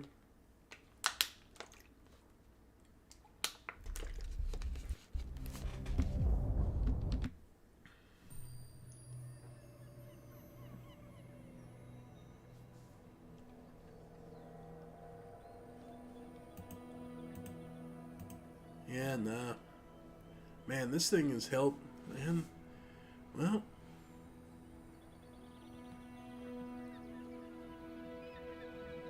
I'm sure these guys are doing just fine, money-wise, so I doubt that this will be... Oh well. So, I tried to give the Bazaar a shot. But as things stand right now, Then again, I'll come back later on and it'll probably be working perfectly fine. But oh well.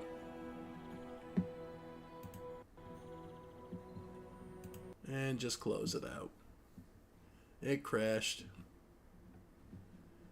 Unfortunate. So we'll have to just go back to... Oh no, working on my story. So, let me just get down to the most recent part.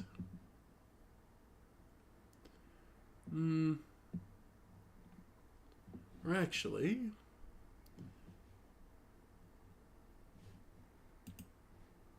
We'll just go to...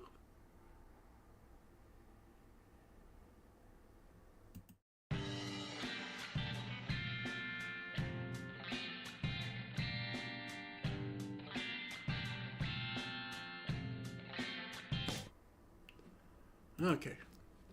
So actually what we'll do a bit of just relaxed streaming. So... Or actually, you know what else we can do?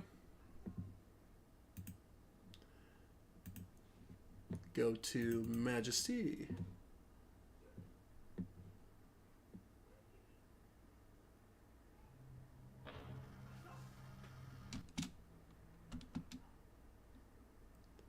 And we'll go for this for a little bit. So, gotta remember that to do that.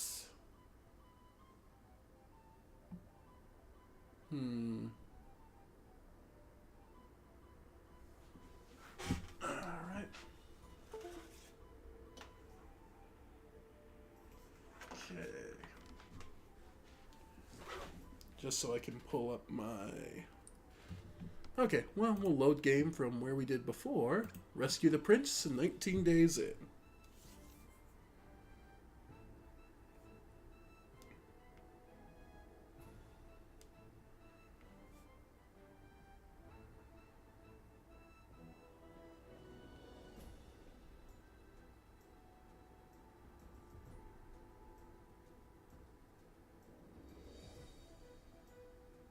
Alright.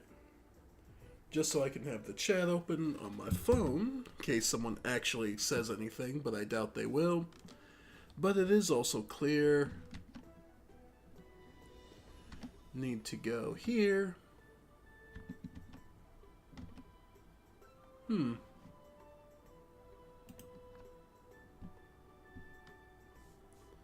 Why is it so small on the stream?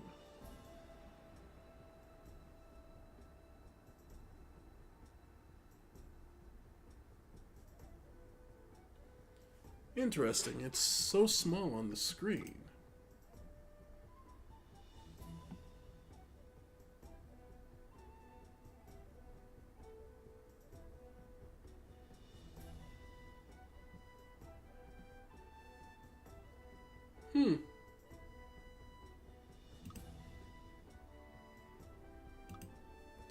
Okay, never mind then. Oh well, we tried that. Okay, I was just curious, so let's see.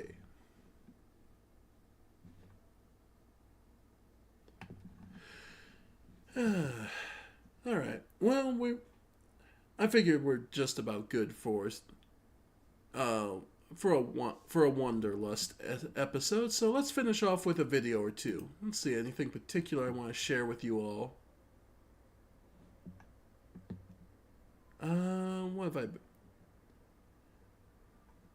What has been kind of hitting me? That's been kind of funny.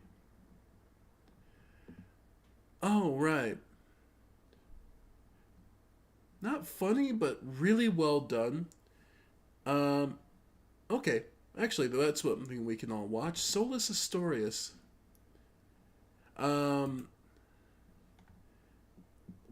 The Century comic dubs. Solus Astorius is a voice actor looking to dub over various comic artists and just bring them to life a little more. And one of the ones they absolutely love to do, I adore them for, is Century. For those curious, Century is a comic artist who loves to poke fun at history and is very, very much absolutely loves lesbians because everyone is a lesbian in their story. So,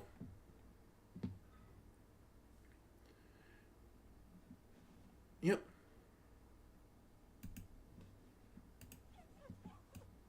Hang on.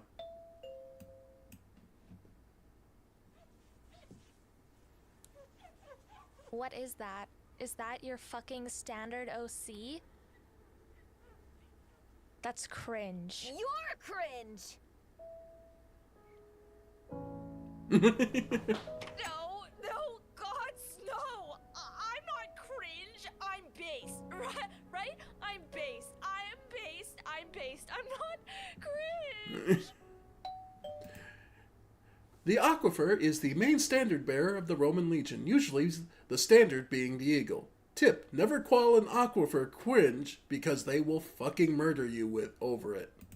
So, you know that big eagle thingy that I was supposed to swing around? Huh? Kinda lost it. I swear to the gods, you better be fucking with me. Don't worry, I got a replacement. A what? I am Duck. Since when was the signifier a wolf? I am Duck. Is it me, or is the craftsmanship super lifelike? So yeah, they just replaced the standard with one of their allies. It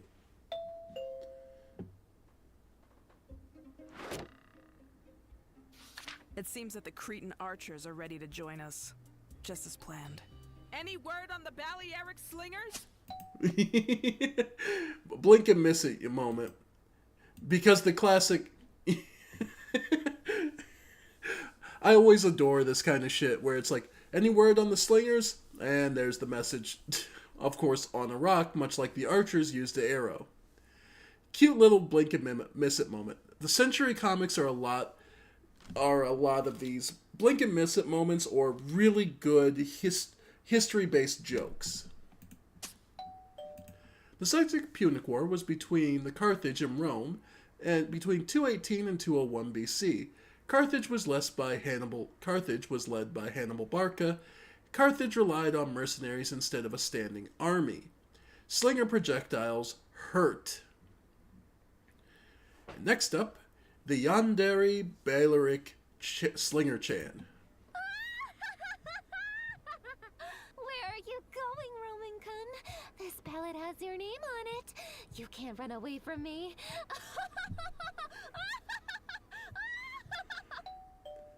Come out and drink the rotten fish. And yeah. Slingers are insane people who manage to make a weapon from a piece of sling in a rock, and it worked. They throw it at it really fast to send you to Elysium, to the afterlife. Balearic slingers were one of the best at said slinging. Up next, Hannibal hates Rome. By the way, this is a Roman legionnaire bathing in the blood of their enemies. Come out and drink the rotten fish sauce. I hate Rome! I hate Rome! I hate Rome! I hate Rome! Hannibal really hates Rome. The Battle of Cannae, 216 BC. I did it. I did it! I beat Rome!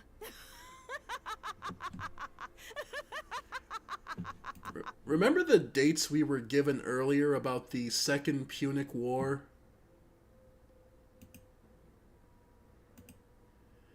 (218 to 201 BC). What's the date on this one? 216. And remember, in the BCs, you're counting down. And this war didn't end until 201. I did it. I did it! I beat Rome!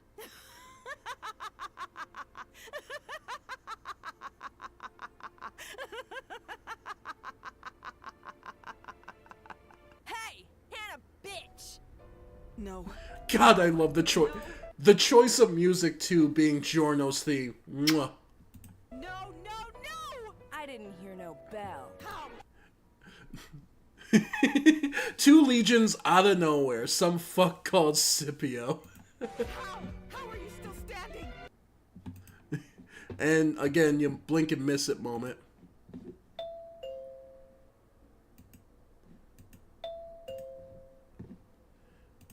Okay. No. And we'll just go to last little bit. Carthage lost... Spoiler, Carthage lost the war. Admiral Yi, the first... What do you mean I lost my entire navy to 13 ships? Welcome to Korea! Inside my claw by Admiral Yi!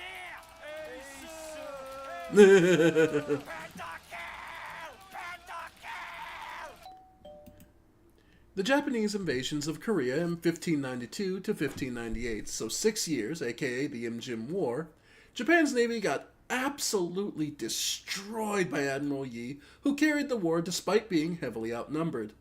Also, Korean armor is thick and fluffy. That it is! Like, if you look historically, these are some warm and comfortable motherfuckers. But, yeah, well, when you're out on the sea, you're surprised you'll need it.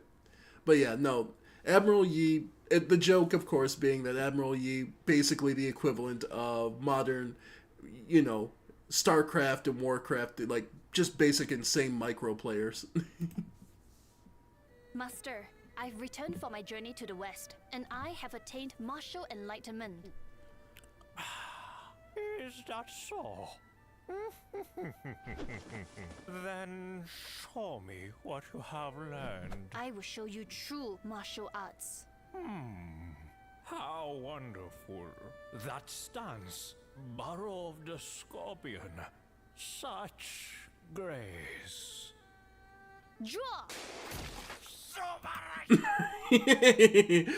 She went a little too far west. She went really far west. Bum bum bum bum bum bum Bum bum bum. Landsknecht participated in numerous sieges, top of her regiment, 300 confirmed kills, trained in shock warfare, top fencer, can wipe you out with precision strike. Wields a sword about as big as her, and wields it skillfully. Deutsche Qualität. Yes, because Landsknecht were the German mercenaries. Then Condottiere has never betrayed the client. We have two types of contracts. Our short-term contract is so that you won't get backstabbed. Our long-term contract is so that you won't get backstabbed tomorrow. The Landsknecht was a German mercenary from the late 1400s to the early 1600s. The Condottiere was an entirely Italian mercenary from the same era. Both like money. They were both the sort who took their lives into their own hands and blades and earned their fortune. I need someone dead. Ja, kein Problem, Kumpel. Yep. Here's all the fees, contracts, clauses, and subscriptions. Complimentary pizza will be at the end. Because Buongiorno. she's Italian. I still have extra words left. Solus told me to say this, fratelli e sorelle. Hai mai lodato il sole? Grazie e buona giornata.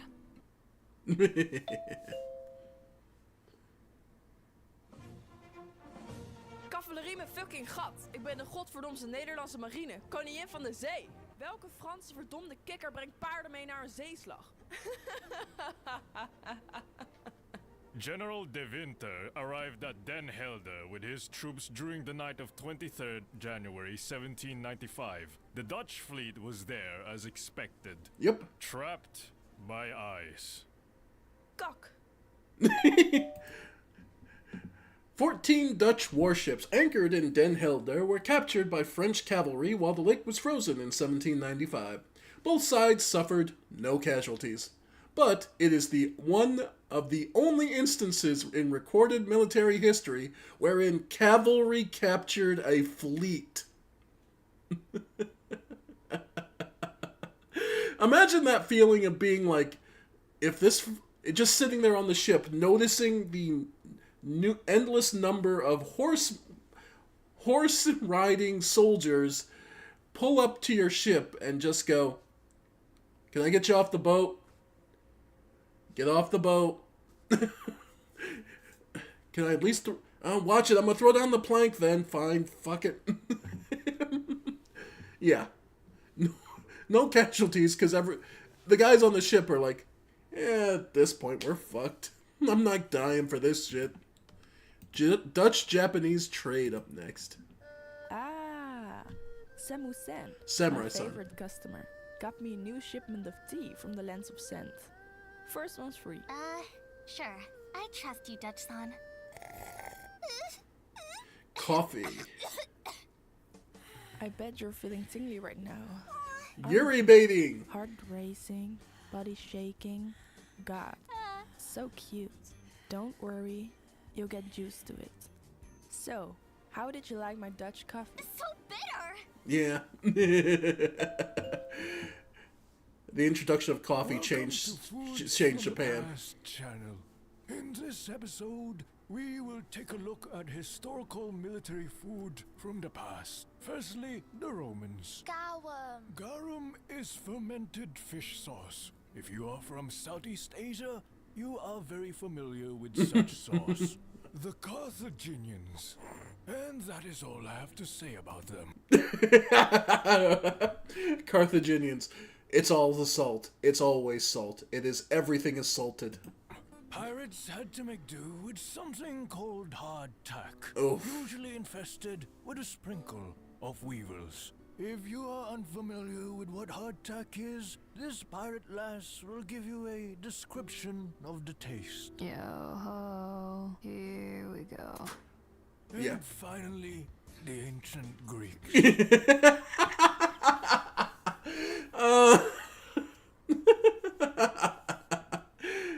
The Greeks, yeah, it's the same stuff. The ancient Greeks had a different kind of sauce. Looks like I dropped some on myself. Help me clean it up. As you command, milady. Garum is fermented fish sauce, a delicacy in Rome. Carthage was salted, but that's just an exaggeration. Salt is valuable. Especially back then, salt was extremely valuable, and there have literally been wars fought over the possession and control of salt. Because salt is so useful for keeping foods fresh for longer, and it's a whole thing. Spices and salt and all sorts of spices have literally started so many wars in human history. Hardtack is a rock-hard biscuit. It's cheap, long-lasting, and perfect for rations, and contemplating your life choices, because it is a miserable thing that sit there forever to chew and eat. Ancient Greeks had a different kind of food. Yep. Oracles in a nutshell. Gods be praised! Our oracle has foreseen our victory! Gods be praised. Yeah, I'm a data analyst, but what I'm really good at is bullshitting people.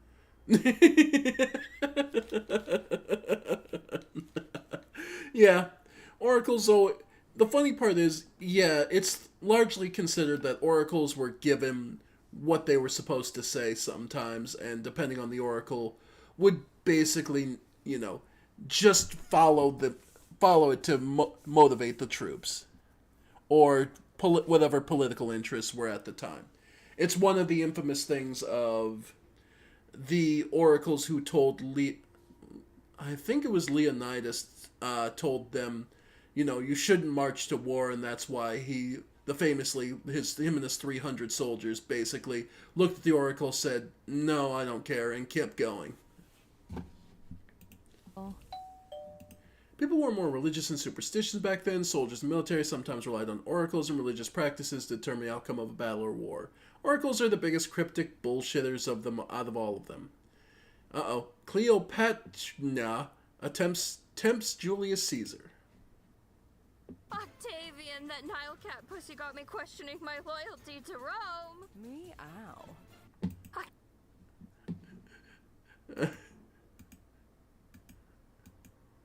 Voice actress could not say the line without laughing. Such unprofessionalism shakes my head. Octavian, that Nile cat pussy got me questioning my loyalty to Rome. Meow. American Olympic shooting. Oh no. The American Olympic shooting team recruitment. You were raised all your life for this event. Do not let us down. Yes, ma'am.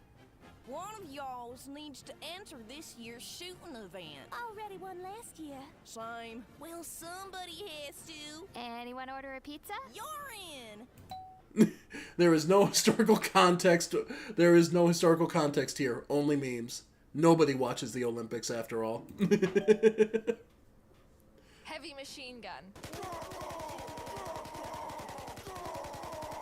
Submachine gun. I don't know. Pull my trigger, mommy! Spank my butt! I'm a dirty little gun!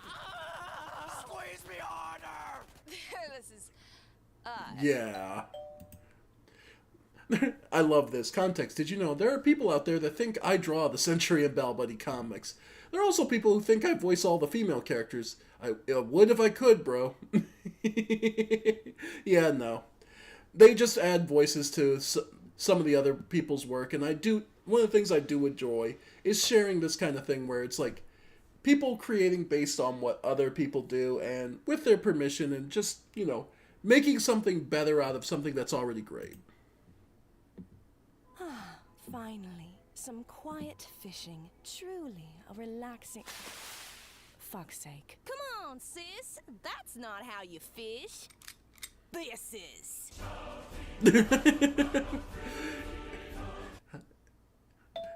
No, that's not Kentucky fishing. Kentucky fishing is you use dynamite in the water and then scoop up whatever comes belly up. Why is the Senate Hall burning? Why did you do this? Don't look at me. Someone brought Greek fire to a gender reveal party. What the fuck is a gender? Some mad puss by the looks of it. The fire could actually just be a random fire, but it could also be a reference to the Great Fire of Rome in 64 AD. The fire burned for 3 days and destroyed 2/3 of Rome. Greek fire is basically ancient napalm. The formula for it has exactly been lost as far as I'm aware, so it's unknown what exactly it was, but we do know that Greek fire was definitely a thing that they used to just light shit up. Yeah. The legate conscripts her sisters. A campaign? Wouldn't a campaign sound nice? It has been a while after all. You need to take a break, you know.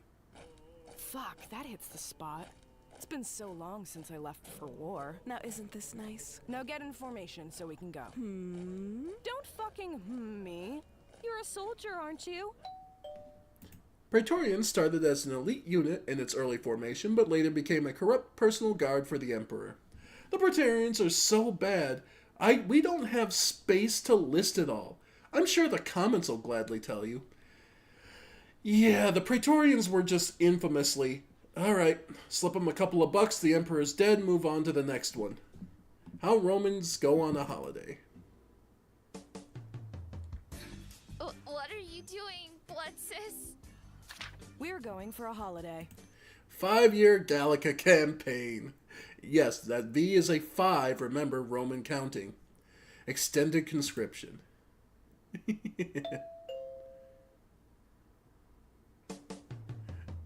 Cinderella, I demand you stop this instant. Why did you make them tear my clothes off? All you had to do was ask, stepmom. What are you doing, stepdaughter?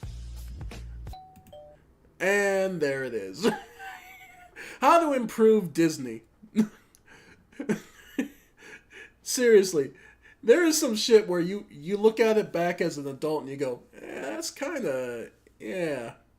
So Cinderella, having her stepsisters rip her dress to shreds, goes to her stepmom. Oh, is that all you wanted? Oh, I can offer you something better. Make them tear my clothes off. All you had to do was ask, stepmom. What are you doing, stepdaughter? And Pornhub. Oh, my dear prince. How Disney represents marriage. Promise me that your heart only belongs to me and me alone. My fair princess. Of course, since we've shared true love's kiss. How many did you fuck today? 24. What are you, an incel? Try 25. Ayy. Yeah. So, political marriages on average weren't about anything more than personally securing power, notoriety, you know, that kind of thing. The idea of true romantic love was secondary at best. Secondary, if at all. And that's just the way the game was played back then. We haven't come that much farther. Be honest. People like to think we have. We haven't really come that much farther. Lord, forgive me. That heathen puss got me acting sinful as hellfire. Which is a fucking terrifyingly accurate portrayal of the Hunchback of Notre Dame, because that is what it is Frollo basically burning the city down because he can't get any. And you would think after so many centuries of this, the Catholic Church would just relent and go, priests can go get their dick wet. Okay, I said it. So, with this new curing method, we'll be able to preserve higher quality meat for longer durations. Any Nice. questions? How much would... Why does that not turn me on, and how do I do it on my partner? Shibari. The earliest findings of Shibari. Yep. Why does that not turn me on? Alright, Triari during kitchen duty. Isn't it nice being young? Pie. Being at the front lines together. I want Adrenaline, fighting, and glory. Too bad I'm reserved Can I now. has pie? Elite, they said. Now that's a fucking joke. What does the legate think of putting us in the reserve? I want pie. Hey, pass me that. The beers. You know, back in our day. Windy days in ancient times. Jupiter favors our march. Neptune, please calm the fuck down. Yeah, back when the wind honestly would affect the march majorly. It was like, on ground, okay. Wind is fine. That we'll see him, we'll hear him coming. On the sea for naval battles, please fucking no.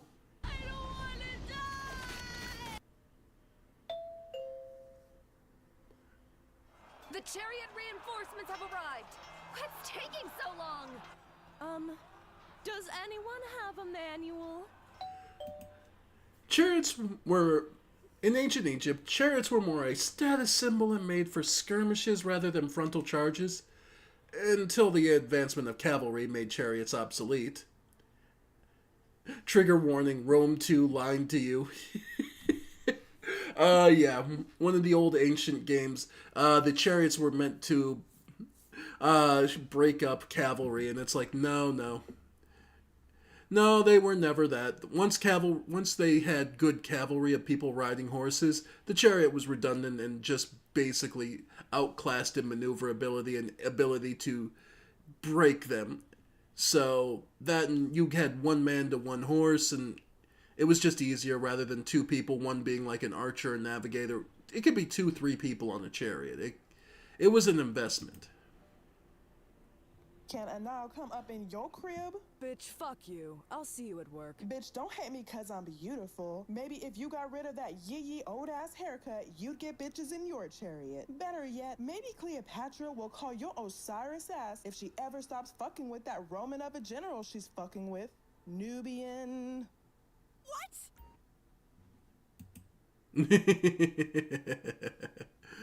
Yeah. Yeah, that was a whole thing I'm not even going to get into. Oh, let's take a pic since it's our first time in Germania. Sure. Roman Say tourists. Olive oil. Olive oil. Becoming. Welcome to the problem the Romans ran into with invading Germany. Germania, woman.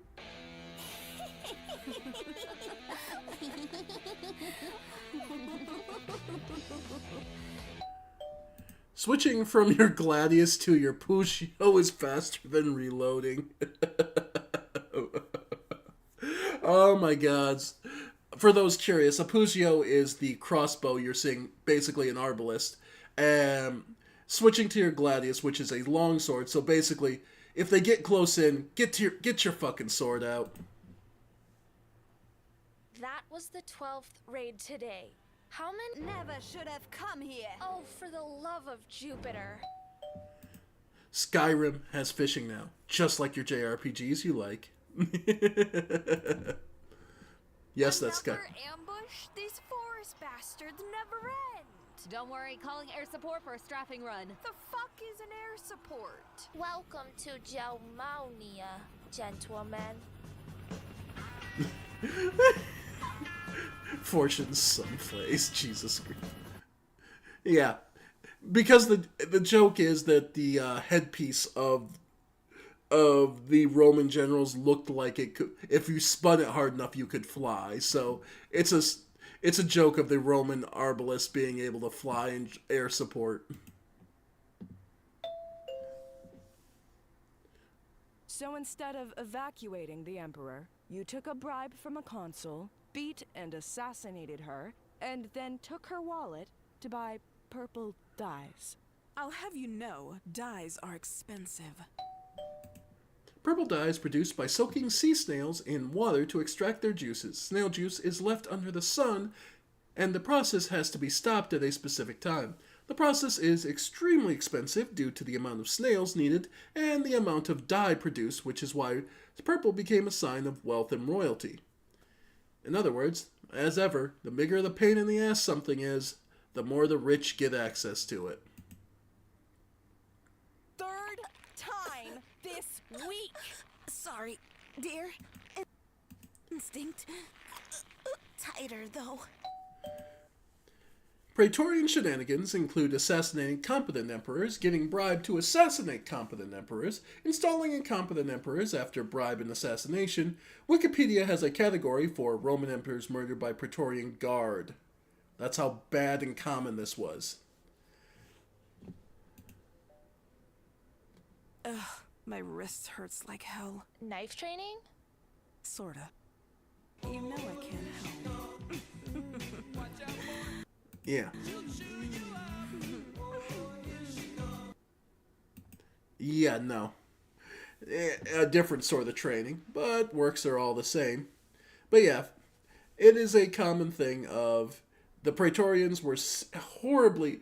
Here's the thing. They're painted as inept. They weren't inept. They were actually extremely competent soldiers. They did exactly what they intended to. It's just what they intended to wasn't always to the benefit of everyone else. Listen, young one. This is war, and we cannot afford to hesitate. Don't even think about the enemy. Don't even humanize them. If I can't humanize them, I'll just say... No! Carthaginian walks into a cafe. Your order, ma'am? Just brewed coffee, please. Cream and sugar? Cream and salt. Cream and salt, please. Yeah, Carthage is famously known as a... They had salt, so they had access to it. The imperial legate and her centurions. Yeah. Basically, the mom and all her little girls stuck stuck doing war. The mom is, of course, on her cell phone. One's too excited to be here. The other one's kind of psychotic. The other's the bookworm that just isn't interested, the anxious little kid. And the two sisters who can never stop fucking fighting each other. We've done enough for you already. We are not getting paid enough. We want to retire. We're tired. Discharge us. Oh no. But if you're sure, then you may go. I guess we'll have to just go without you, comrade. I mean, civilian. Wait, We no. were just joking. We're sorry. We're sorry. Forgive us. Take us back. Julius Caesar persuaded the 10th Legion from mutiny by calling them citizens. I'm not making this up. Look up Caesar versus the Mutiny of Legions by Invicta on YouTube at the 5-minute mark. I won't bother, it is exactly what he says. The reason, though, you have to understand is civilians are the ones who get trampled over by armies. Yeah, without the protection of being soldiers and considered comrades, being a civilian fucking sucks. You get roughshod, you get run over by armies. So, yeah, that was more of a survival thing of Caesar reminding them, fine, be civilians. And they go, oh, right. Fuck.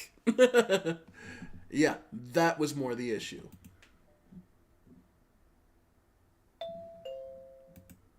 Oh. Please, you can't make a skyscraper out of pasta. And then there's a boiling water infinity pool. You'll kill everyone. Architect and engineer. Yellow hat is engineer, blue is the architect. And you know how engineers are held at gunpoint during meetings? Yeah. Yeah.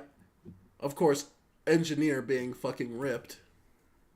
I've designed a luxury home with the finest concrete money can buy. I sawed this building in half! Check out this small sculpture I welded together. Neat! Didn't know you had an artistic side. Yes. I welded cheese nuts! Got him.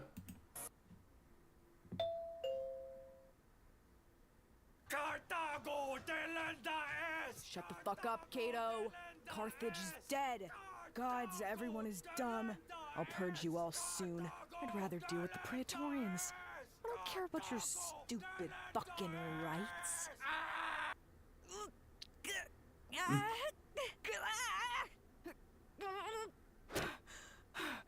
Not today. I have legions to feed, and Gauls to civilize.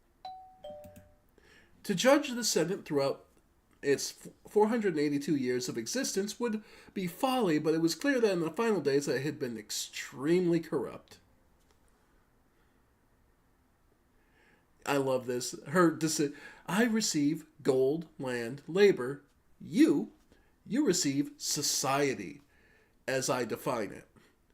Because basically it was whoever was Roman was civilized, and then everyone else were barbarians. Thus how that term got thrown around a lot.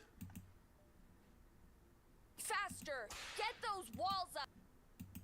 I feel like she's extra hard today. Don't worry, I have a great idea to get back at her. Don't do something stupid. Lady? No! I didn't leave you. I had orders to retreat. I had to retreat. Please stop. I had a family to go back to. Ambush! Behind left side! Forward! Everywhere! Hold the line! Hold the line! Fucking die! Where are you going? You coward! Coward! I mean, this is dark, actually, and it's one of those things of... What this is effectively doing is poking at her PTSD from fleeing from a combat line. And she broke lines, she ran, and others died in her place. That is effectively what you're talking about. Titus! Don't leave me! I don't want to die! Please! I have a family! Titus! Titus! Welcome to Germania, gentlemen. I will not lie. The chances of your survival are small. Some may even turn against your friends as deserting cowards. But you have my word that I will use my favor with the gods to ensure your bodies are given unto Elysium. This is the greatest reward, more than even gold, for the fate of your soul is an eternal concern. Now come, follow me. Strike down the barbarians that rise against us. Allow me to find this eagle standard. I ask not for my own selfish reasons, but for the good of the Empire. Sol Invictus!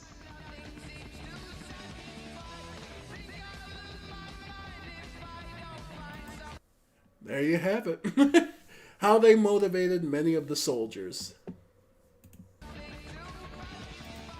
And though they are not considered, though they are before the Christianity was a major influence, these would be, you could attempt amount to crusades, the earliest versions of them.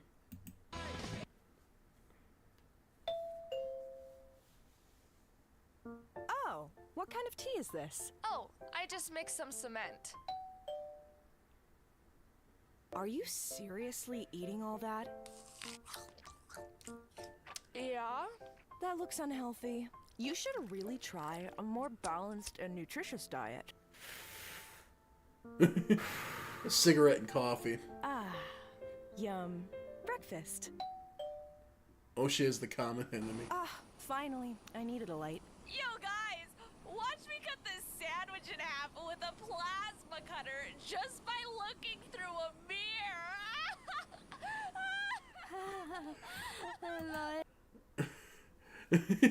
Osha.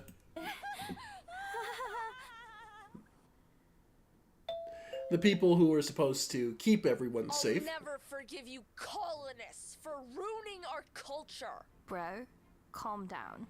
It's just Hawaiian pizza. Hawaiian pizza was actually made by a Greek-born Canadian, according to Wikipedia, so love or hate that dude depending on your preference. Sam Panopoulos, the inventor of it, named it Hawaiian because of the brand of canned pineapple he used. It has nothing to do with Hawaii. Spilling tea gone sexual. Video in the back. Steel scabbards. The worst I problem. wonder why our swords aren't as sharp as yours. Use a wooden sheath! Fuck's sake! Blech. To prevent the ear-screeching sound coming from happening, the interior of the sheath was made with wood, leather, or fabric, or fur, sometimes lubricated with oil. Because of this, swords do not go shing when you unsheath them. If it does, you're damaging the blade and you should consult your nearest blacksmith. Yeah. So that famous sh sound you hear in like anime and most media, swords aren't supposed to do that. That's a bad sign. Your drawing a blade should be silent, because that way you might have a chance to get over them. Get a one-up on the opponent. Maybe if you ambush them and stab them in one shot and quietly get rid of them. Anyway, how to shoot a gun. You've yeed your last haw, partner. The two... I love the kind of woman that will actually just kill. Make ready. The British style. Set, fire. Good lord, bloody good shot, ladies. Oh my. I got the rapscallion right in here. Their line formation is terribly disorganized. Henrietta, your aim was a bit off, darling. Apologies, madam. No, it's quite all right. Fix bayonets and let's charge these scoundrels. Yes, quite. Huzzah! I understand why line formation became a model in understanding and a form of warfare. I cannot for the life of me understand how outside of the British influence it did not fall apart. And the fact is it did fall apart frequently. But I am thankful we are past that age of warfare. Tally-ho! Welcome to the live reading of The Prince by Niccolo Machiavelli, with a sprinkle of contextualization from yours truly. Niccolo Machiavelli was born at Florence on the 3rd of May, 1469. He was the second son of Bernardo di Niccolo Machiavelli, a lawyer of some repute, and of Bartolomea di Stefano Nelli, his wife. Both parents were members of the old Florentine nobility. His life falls naturally into 3 periods, each of which, singularly enough, constitutes a distinct and important era in the history of Florence. His youth was concurrent with the greatness of Florence as an Italian power under the guidance of Lorenzo di Medici il Magnifico. The downfall of Medici in Florence occurred in 1494, in which year Machiavelli entered the public service. During his official career, Florence was free under the government of a republic, which lasted until 1512, when the Medici returned to power and Machiavelli lost his office. The Medici again ruled Florence from 1512 until 1527, when they were once more driven out.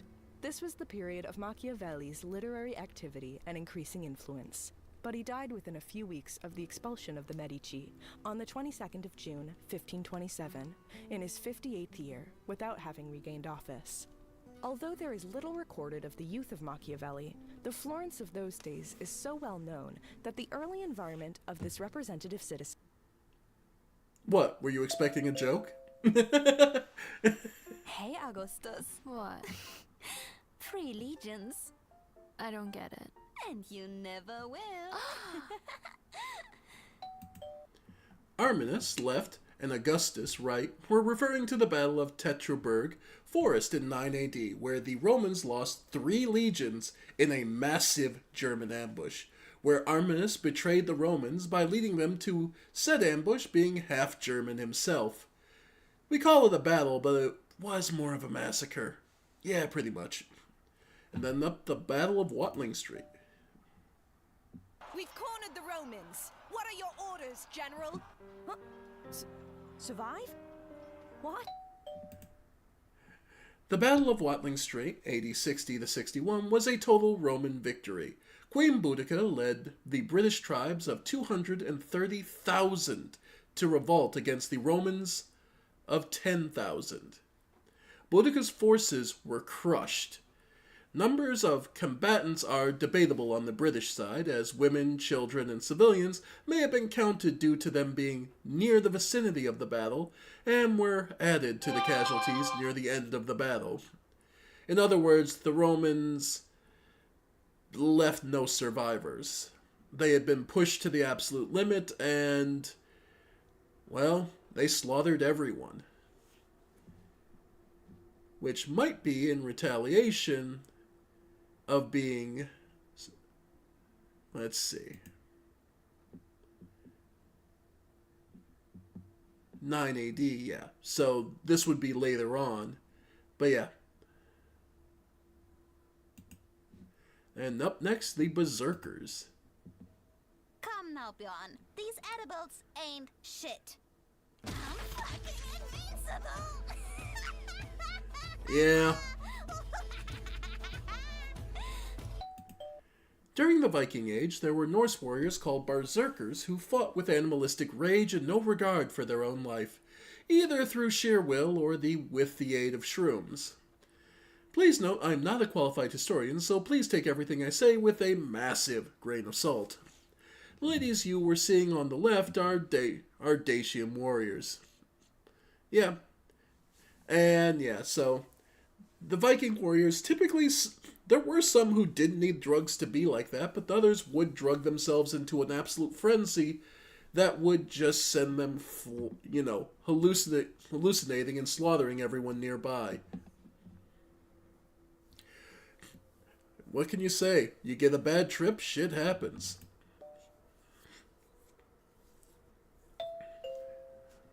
Straight swords, straight women. Why are there so many snails? How does one even come up with drawings like these? Jesus Christ, this looks horrible. They need to fire the one who keeps drawing these. Fuck! I want to go home. 50 more. I hate my coworkers. Dear Lord, this grass is hellfire. There's so many snails. I'll leave the rest. Yes, you did just. Do they have it? Do they have the actual connection to the music? Additional VAs.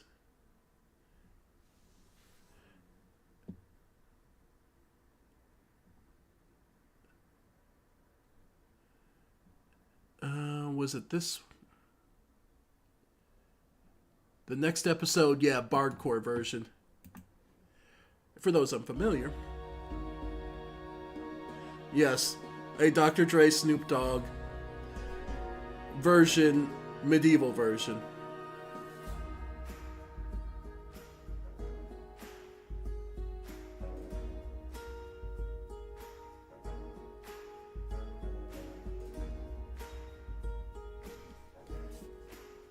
Yeah, I remember the first time. You know what? I'm adding it to liked so I remember to get added to.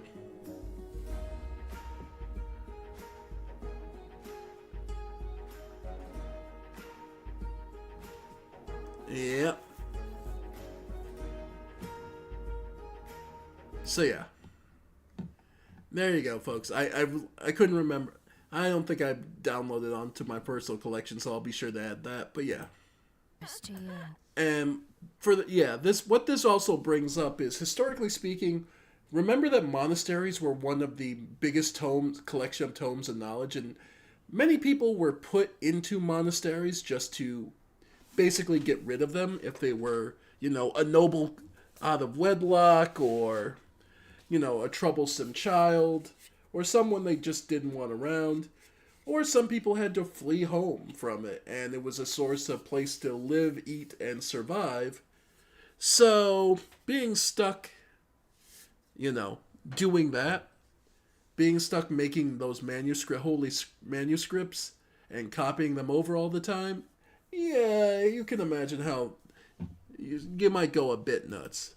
I'm going to the orphanage to pray.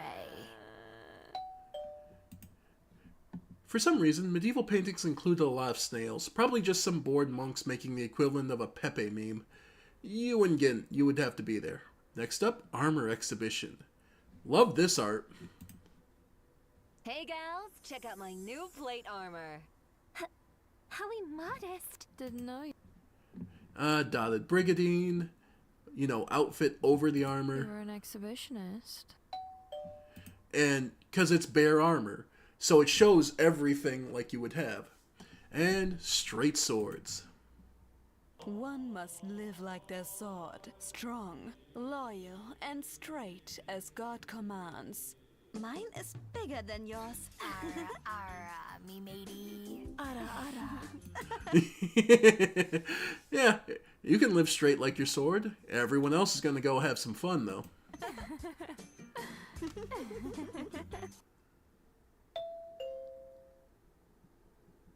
It seems that we're getting a new roommate. I've heard. Accomplished mercenary, yes? Why, hey there. Yeah, so my wife is gonna stay with us. Oh, what I do without her. Wait a minute. You're not my wife. You're a prostitute. I'm so sorry about that. Oh, she didn't get you dirty, did she? Yeah, there were stories of Longsnecks being extremely close with their weapons. Weird girl. Yep. Deutsche sind komisch. Landscape with a German mercenary where units were followed by Tross, which were made up of camp followers, which included their families, prostitutes, and workers to do all the regular, day labor that goes with marching around.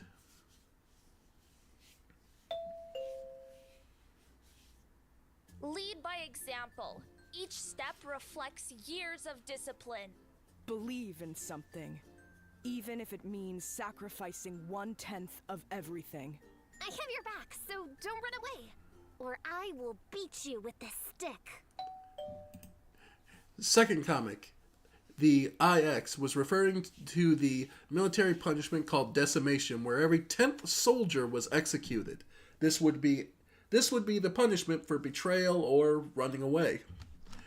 The soldier is an optio, and they are the ones responsible for keeping discipline within the centuria of a Roman army. Yeah, they were do the job or get beat to death. Huh. Our drummer is really hammering it today. Yeah, right? I feel so hyped listening to it. Wake up, we're gonna fucking die! The Roman military used instruments to communicate orders to the entire legion. Makes sense. You hear this many drum beats, start moving this way. You hear horns, start moving this way. However, sometimes the musician's beat might be too fire.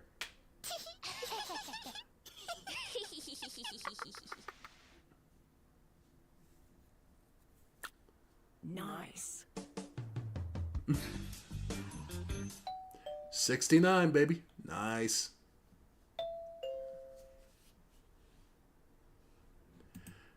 I couldn't find a voice actress that could voice the Native American character, so I had to sub in. Apologies if your immersion is absolutely broken. I love the harder than the big iron on my hip. I love this fucking title. Alright, strap in, boys and girls. This is where it gets funny. Fine, you caught me. Take me to the sheriff. I'll escape anyway. My oh my, we're not bounty hunters, you know. Why does she do this every time? Can't she just kill her like a normal robber? I'll just take this and wait outside. These white folk are dangerous. Yep. Climate change is a lie, they said. When Texas freezes over, they said. I surely do not know why y'all natives don't have guns like us civilized folk. I mean, what kind of idiot would not bring a gun? Oh, Lord. You can grind meat on it. Those ribs. You said Texas would be different. I'm treated like shit, as usual. You're just not in uniform. Hold on to this, will ya? You know, I can't reload this, right? Relax. You ain't gonna use it. Then why are you giving it to... Hey, partner. That's a nice gun there you hear. Welcome to Texas, my red friend. What a fine gun you have there. Hey, honey. I like your guns. Both of them. Whether that's an exaggeration or actual Texas history, I'll leave up to you. Barry, from the lower left. This parting I will do with my foot in your buttocks. I do it to cause you pain. And to make you lose the cover. Because this play has Kick to him in be the done balls while immediately. sword fighting. You Yes. have dubs against. The counter to display has to be done quickly, which is the player has to grab the student's right leg with his left hand. He can throw him to the ground. You see, if I raise my arm by exactly 3 degrees, I'll be able to use this equation to triangulate the optimum angle to strike. I can increase my coefficient angle through the equilateral Gigante Alfieri stance, which increases my thrusting power by over 200%, which trigonometry... Look up images for Dreseza manuals. Spanish fencers fighting dudes with astrology, trigonometry, and optimum dex builds, then calling themselves top tier. Yeah. People who basically were looking to pick out the universal constants to try and make the best fighting builds. It's amazing how they believe they all figured it out. Musically wise, while she's spewing though, if I recognize the song, it is the Ace Combat Zero soundtrack called Zero. Look it up. It is fantastic.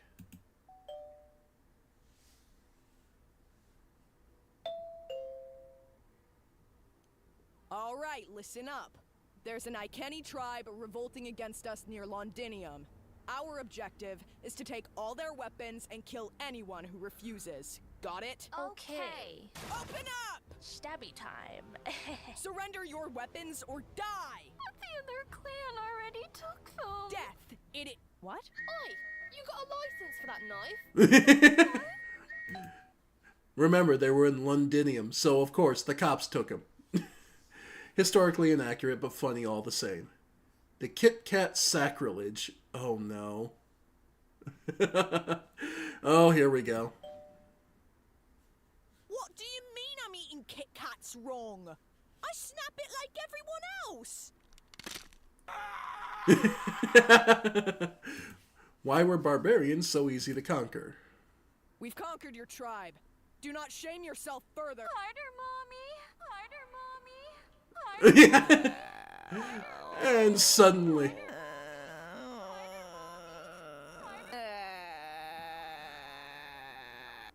And suddenly it's not as much fun. You can't just stay home. How are you gonna get a girlfriend? Stop being a fucking shut-in. Aphrodite left me unfinished. The cast's art preferences. Oracle Hoplite. Yeah. Because there are stories of the gods bringing statues to life. Mm-hmm. Memes fill the void in my soul. It's not like I like cute things or anything. I just need some crimson red. But please, let me go. I wonder what Oracle drew. Don't tell Hoplite. Drawing Yuri. Yep. The Romans took everything. Salt art. Yeah, but it's still really cool to see some of that salt art. Why did you overcook the scallops? Felicia, I have a family! Too bad. You will never cook for them again. Wait! Fem Gordon character sheet. Oh god. Where is the lamb sauce? This kitchen is filthy. Get out of my kitchen, you Yankee danky fucking doodle shite! Virgin vegan versus Chad vegetarian. I genetically engineered plants to taste like meat. Virgin American veganism. You better be thankful. $10 for one patty. Ugh. Be moral, like me.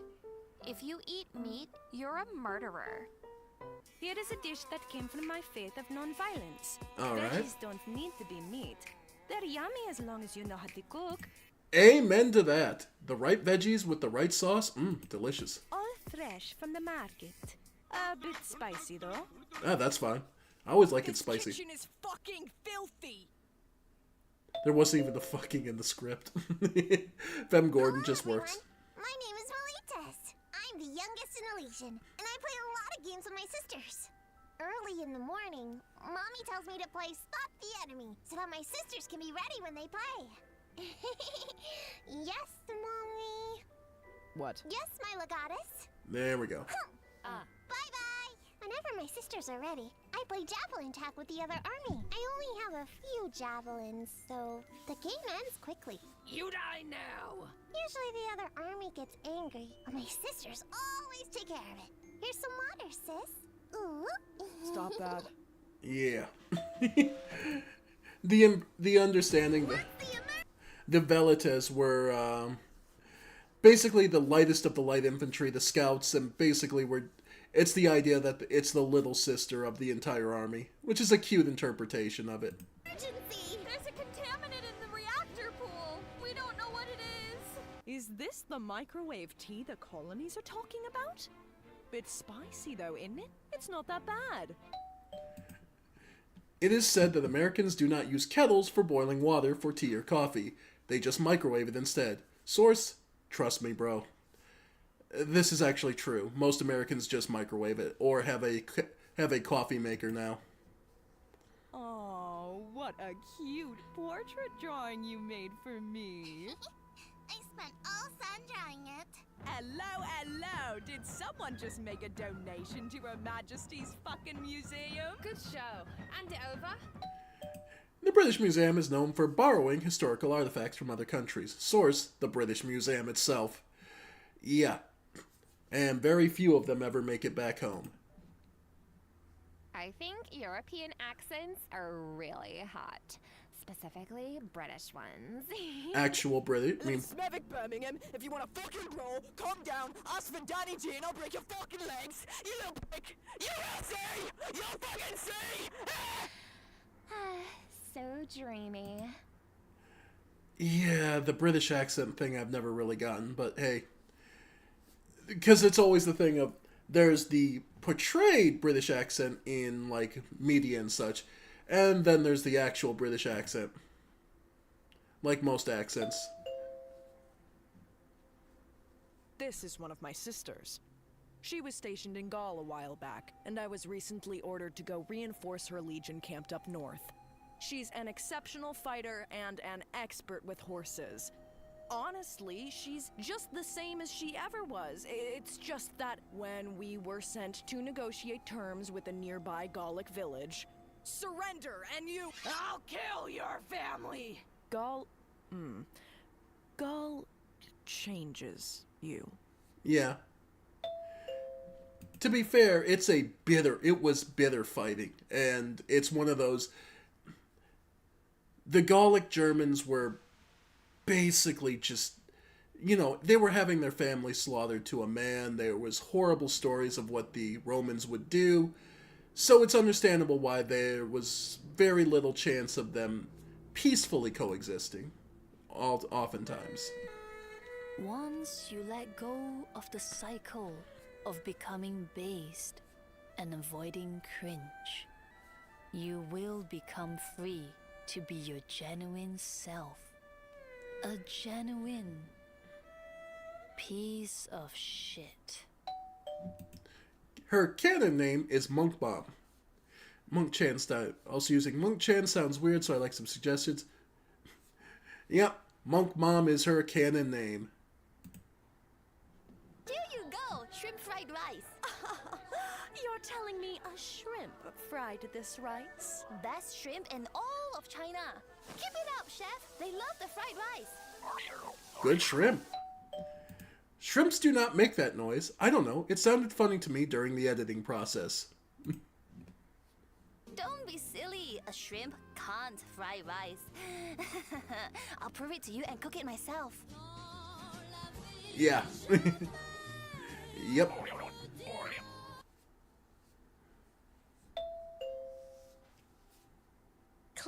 javelins. You go play. I'll clean this up for you. Don't tell Centauri. Optio is a second in command within a Centuria. They're responsible for relaying the Centurion's orders, keep discipline, as well as be the cool older sibling if the Centurion is being too mean.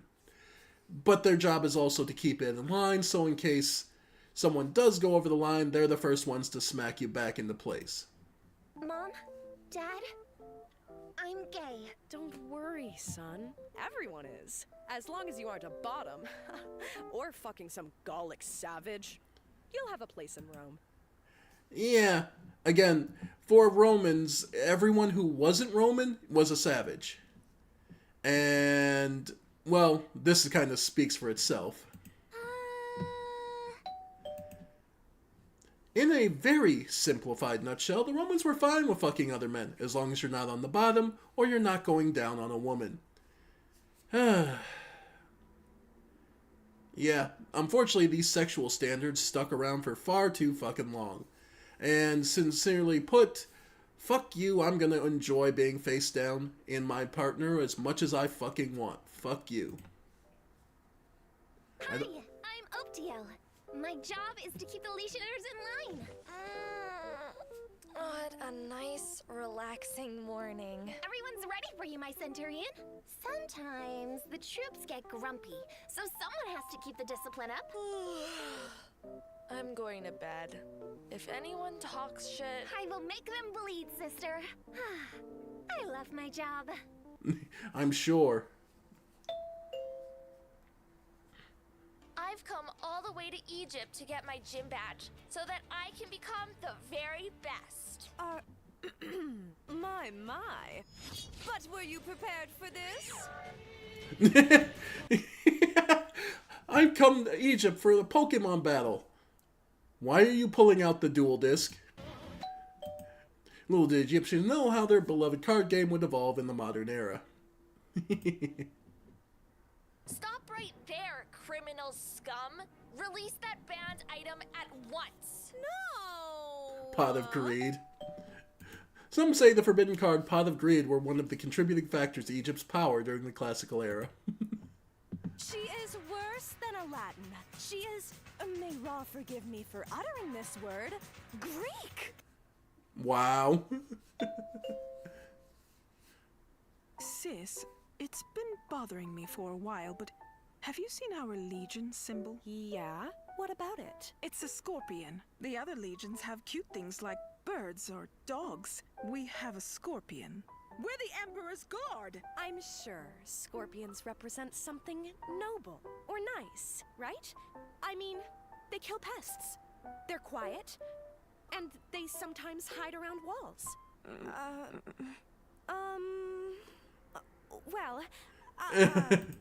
Scorpion symbolism mainly represents evil, death, destruction, and unpleasantness. In some cultures, scorpion symbol is used to represent lust and sex. A scorpion tattoo can represent tough nature or even portray... Yeah.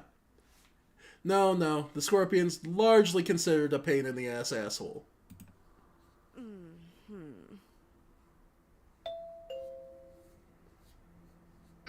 This is absolutely delicious. You must tell me the recipe. Oh, you know I can't do that. Family secret and all. That wasn't a request. Of course. Rome is tolerant when it comes to other cultures, as long as you admit the Roman culture is superior to all. Exactly. So long as the Romans are on top, they do not care otherwise. Steroids? Those don't exist yet, but it is a protein shake. Gimme! I love strawberry. That's not strawberry. Kykeon was an ancient Greek drink of various descriptions. Some were mainly made of water, barley, and naturally occurring substances. Others were made with wine. Yeah. Listen well, class. This is gonna account for 30% of your grade. Make sure to remember these dates in history. Gaze at my muscles as I recite. Tradition. In other words, old Greek schooling methods. Herodotus from memory! Know the Yeah. Know the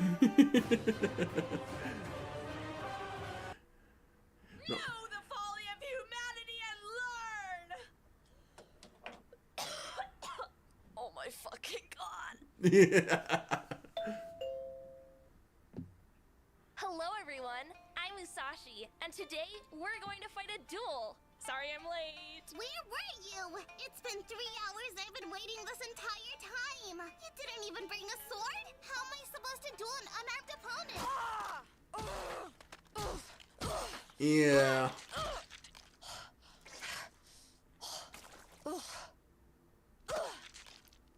The sound effects.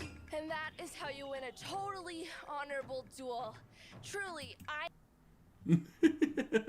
Declaring himself the winner after beating a man. Yeah. By the way, the first song I actually truly like is, it's a version of Bad Apple. Pretty good version, too. I am the master of swordsmanship. Yeah. My ass is a tool. Not this shit again. Of justice. Oh yeah. So somebody was playing Metal Gear Solid Revengeance for a bit here. Yep.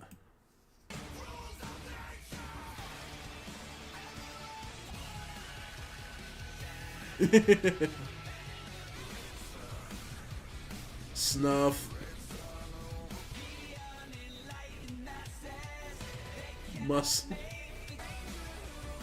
The tags. Amputee. Furry.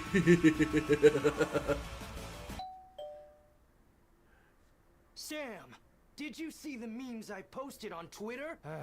Yes. Exquisite. Yeah. Hey yo, Sam, wise guy. Hey buddy, do you see the memes I posted on Twitter? Forget about it. It was exquisite. Capiche? Right. Just memes there. Hello, I'm your torturer in training. I'm here to make you scream. Don't mind me. I'm just an evaluator. You'll never break me. My soul will remain pure. You drooky fucks. Really? Just that? Just sets her off. Rune that I made. It coats my hammer in enchanted fire. What about this one? Womb tattoo. Womb tattoo rune. Wow. Finally, a truly sentient AI based on the collective consciousness of the internet. Now is the dawn of humanity. What is your will, Amish? For those unfamiliar, this is a reference to Warhammer 40k, wherein the secret goal of many of the tech priests is to create a true AI to rule them as a god. I desire. And that would be an AI based on the total knowledge of humanity. Yeah, would just desire more porn. At least then it would have a vested interest in human existence.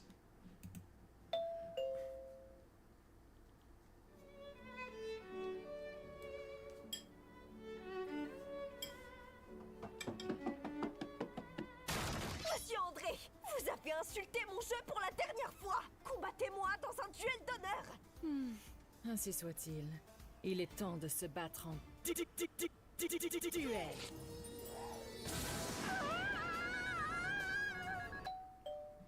Yeah, no, nothing. Just memes.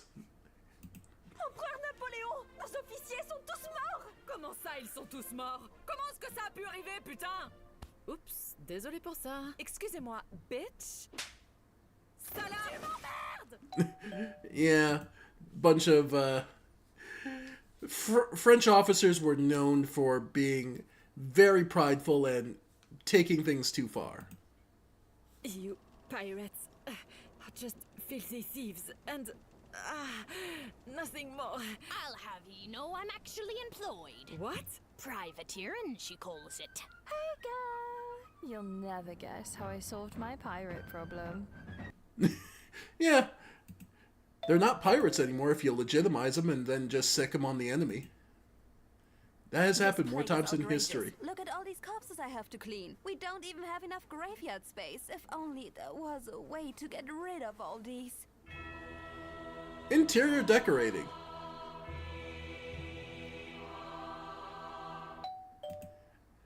The church in the background is based on the Sedlic ossuary in the Czech Republic. I mean, Czechs were just being economical. You're gonna run out of space in your cemetery after the Black Death of all things. The ossuary is estimated to contain the skeletons of between 40 and 70,000 people, whose bones have, in many cases, been artistically arranged to form decorations and furnishings for the chapel. Hey! I mean, it's one way to be economical about the whole thing. Oh, and if you're curious about the song, let's see. Yeah, Vort of the Boreal Valley, yep. I'm like, I recognize the song. God wills it, foul dragon. Oh God, why have you sent such a foul creature? Anima Christi Sanctifami, Corpus Christi Salum. They view themselves fighting these huge dragons and these monsters and protecting Christianity from the monsters of the world. Yeah, they trip at the first hurdles. Nice for sales, one of the greatest hit posts. The Pope has declared another crusade! Deus vult! Hey, I'm a doctor, you know. But...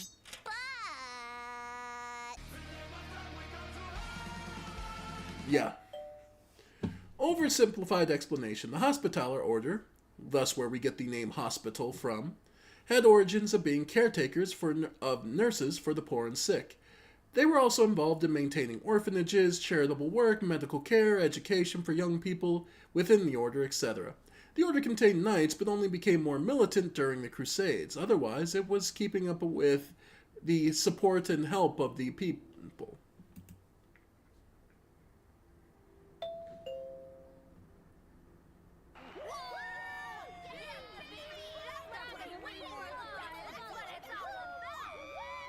What bullshit games are they hosting this time?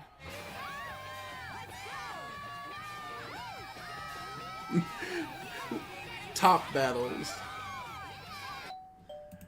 The Roman Colosseum held more than just gladiatorial fights. Sometimes it even reenacted naval battles. The Colosseum had an underground level which had drains to fill the Colosseum with water.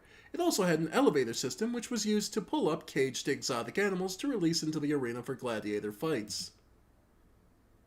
Ugh, I don't get it.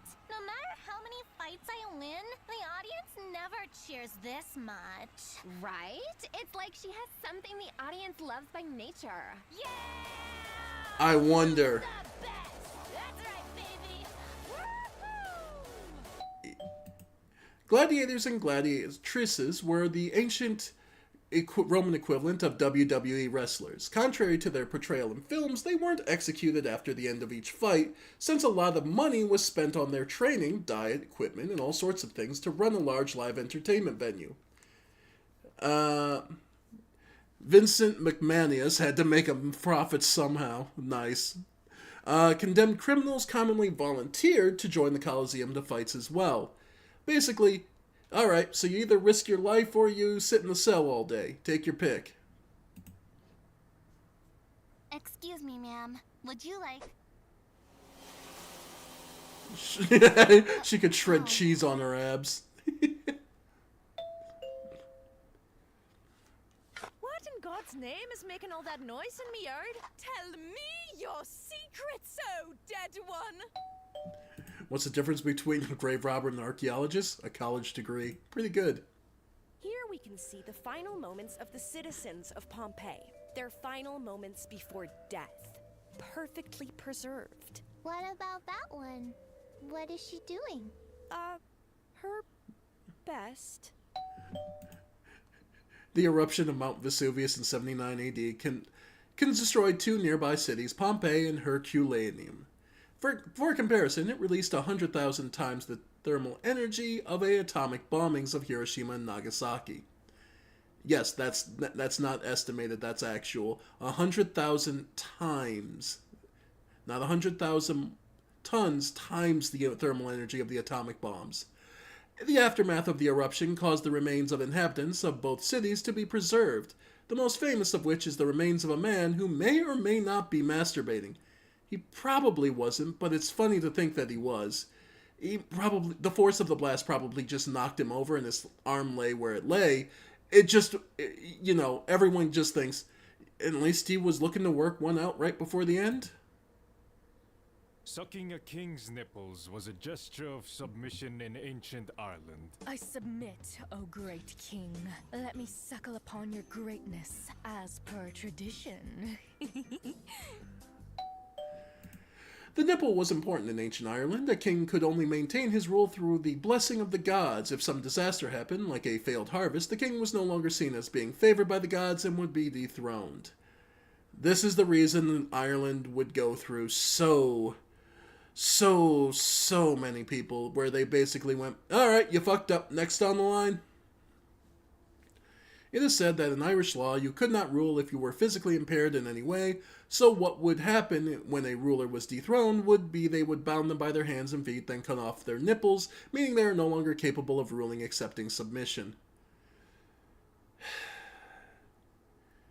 You know, it almost feels like you'd be better off just taking a finger.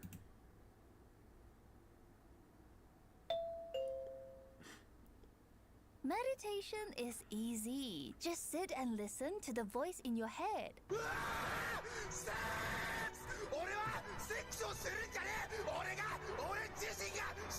That's always dangerous. 我不认为去美国的学生交流计划是个好主意。我知道，姐姐一直在练习奇怪的新动作。Western coastal style! 420 blazing palms! Yeah.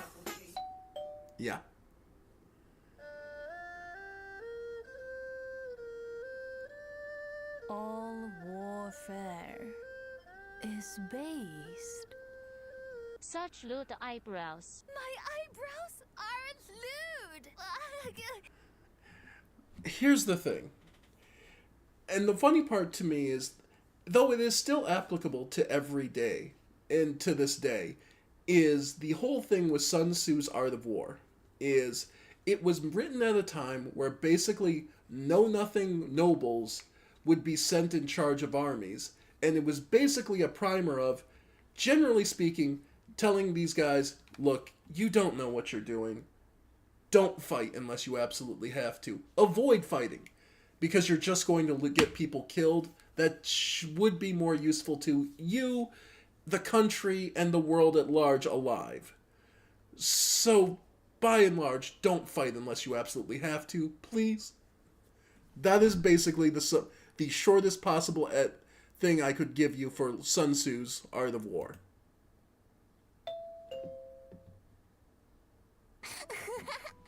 There we go. Oh. Yeah, you do all that fun work for the shield and then just... Yeah.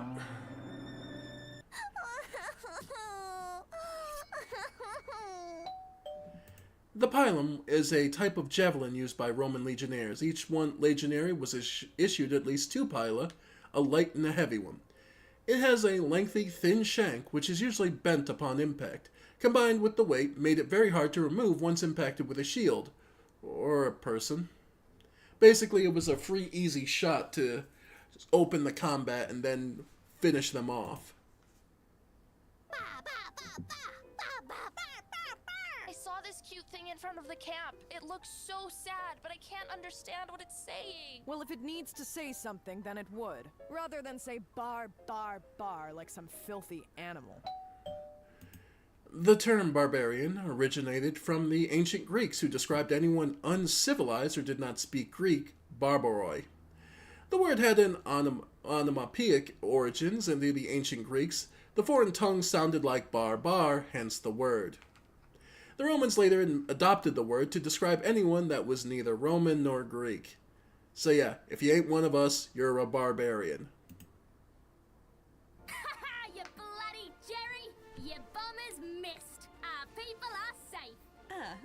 but I wasn't aiming at them.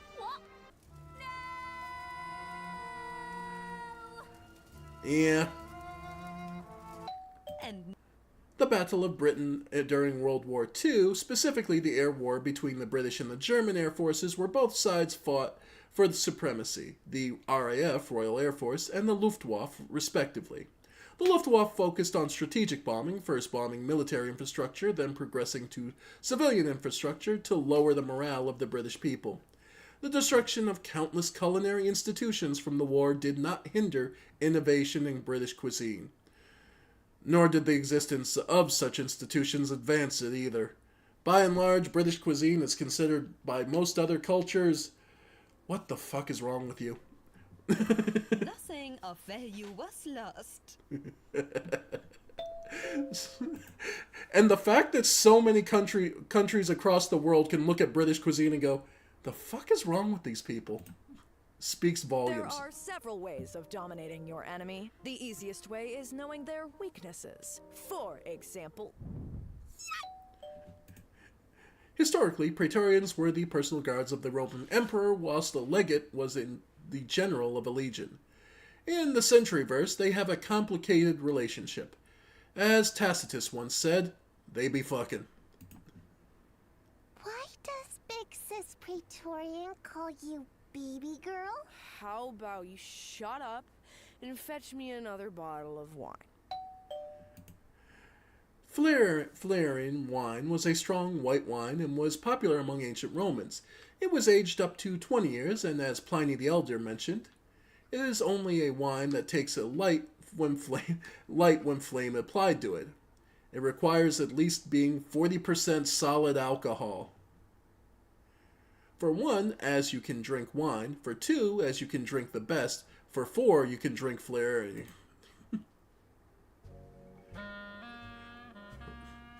That we aren't equals. Equals means that she has a say. And I can't have her saying anything besides I love you. She fucks like a total psychopath. It's genuinely the hottest thing I've ever seen. And there you go. Yep. They be fucking alright.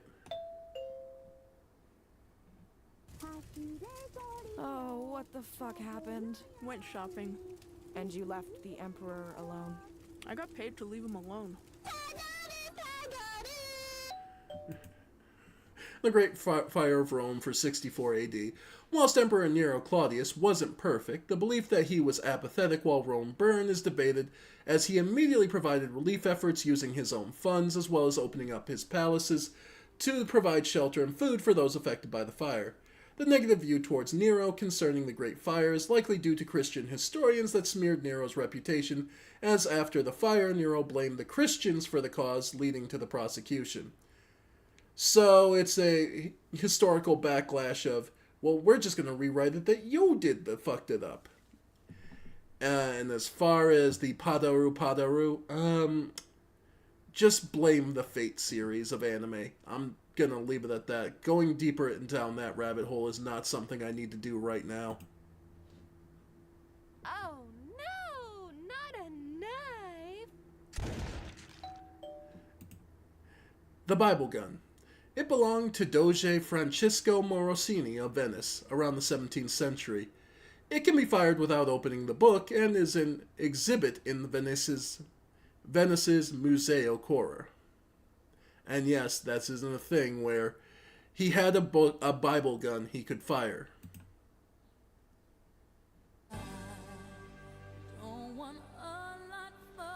Ugh. Oh, God! Not you! Yeah.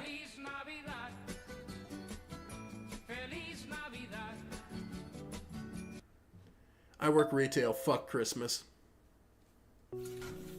Why do you keep wearing that muscle armor?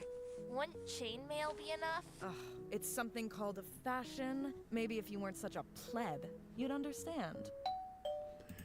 Muscle cuirass, or lorica musculata, was a type of chestplate originating from ancient Greece and later adopted by the Romans, as so much was. The muscular design had no advantages for the wearer other than aesthetics and was commonly worn by higher-ranked and upper-class members of the Roman military. The muscular aesthetic and replication was most likely inspired by mythological warriors and heroes to imitate their idealized male physique. Oh my. The animals I saw in Africa were quite unique. Gray cows with one horn, a spotted horse with a long neck. It was a nice trip. So, how did they taste? Taste? Apicus, the character on the left, was a Roman gourmet known for his obsession of extremely luxurious foods. Sometimes the exotic kind too, i.e. flamingo tongue. He spent 100 million sestertii on his kitchen, which is the equivalent of 110 years' salary of a legionnaires. There is a cookbook that may or may not be attributed to him on the subject of cooking. He also committed suicide to avoid being poor. No, you're not allowed to fuck the half-naked Celtic prisoners. Yeah. Firstly, the term Celt is a very broad umbrella term to label a large group of people who had similar language and culture. Yeah. And same way Germania is not the place we're thinking of now. The half-naked Celtic refers to a few accounts by ancient Roman sources of fierce Celtic warriors who fought in the nude either for cultural, religious reasons, or even just for intimidation. The Gestae people, as well as Julius Caesar's account of this invasion of Britain, are such examples. In the Century universe, however, this comes as an advantage to the Romans.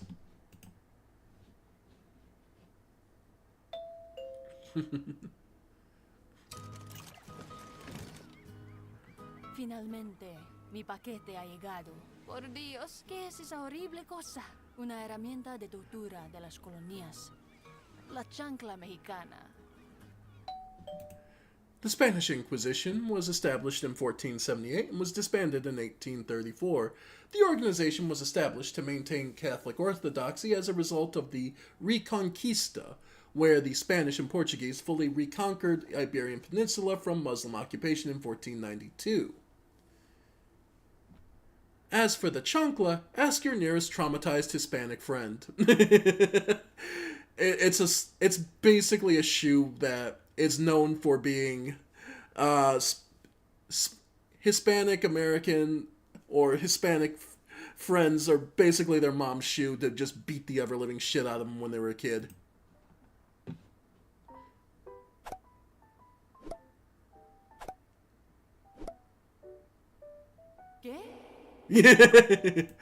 The Spanish conquest of the Aztec Empire. The Spanish conquest of the Aztec Empire, 1519 to 1521. Jesus, that's so short. I don't even know how to condense this event like 3 paragraphs or so. So just watch Kings and Generals or something. Yeah, there's so much that happened with that. It's okay to ask for help. You're not a burden.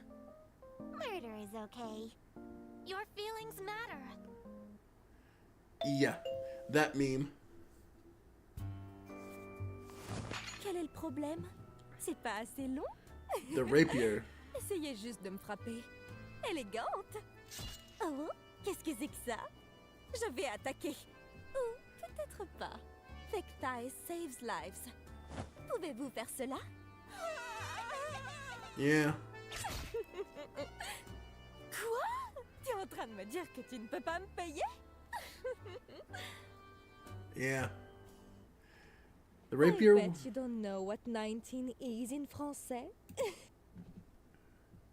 Do you know?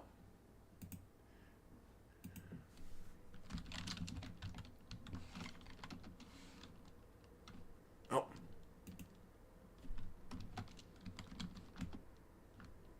And we just go. Close that out.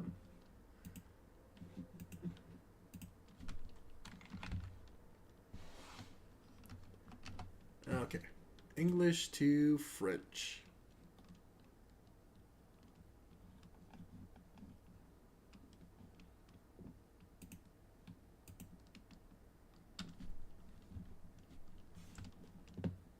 Okay.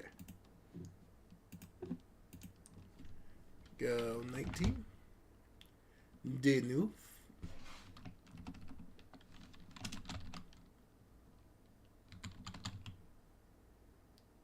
Dicks noof. No dicks. In other words, no dicks, which is, of course, reference to the fact that there are no male characters in the Century verse. Everyone is a lesbian.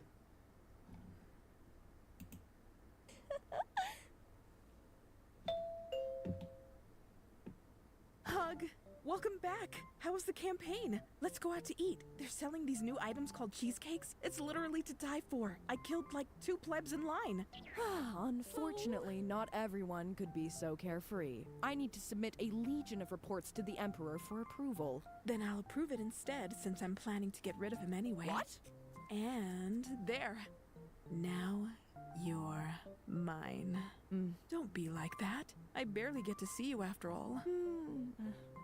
Fine. Alright, Leggett. The advantages of betraying your boss, I suppose. This is one of my sisters. Generally, a legionary soldier serves for 20 years. The Evocati are veterans who re-enlisted back into the army after an honorable discharge from completing their full-time service to Rome. Yep. The Evocati receive great pay and privileges when re-enlisting. The reasons for their re-enlistment varies. Some join the campaign and I'll double your salary. Let me do war crimes. Easy. Some join for simpler reasons. Yeah. The veterans were known for being cruel. This is one of my sisters.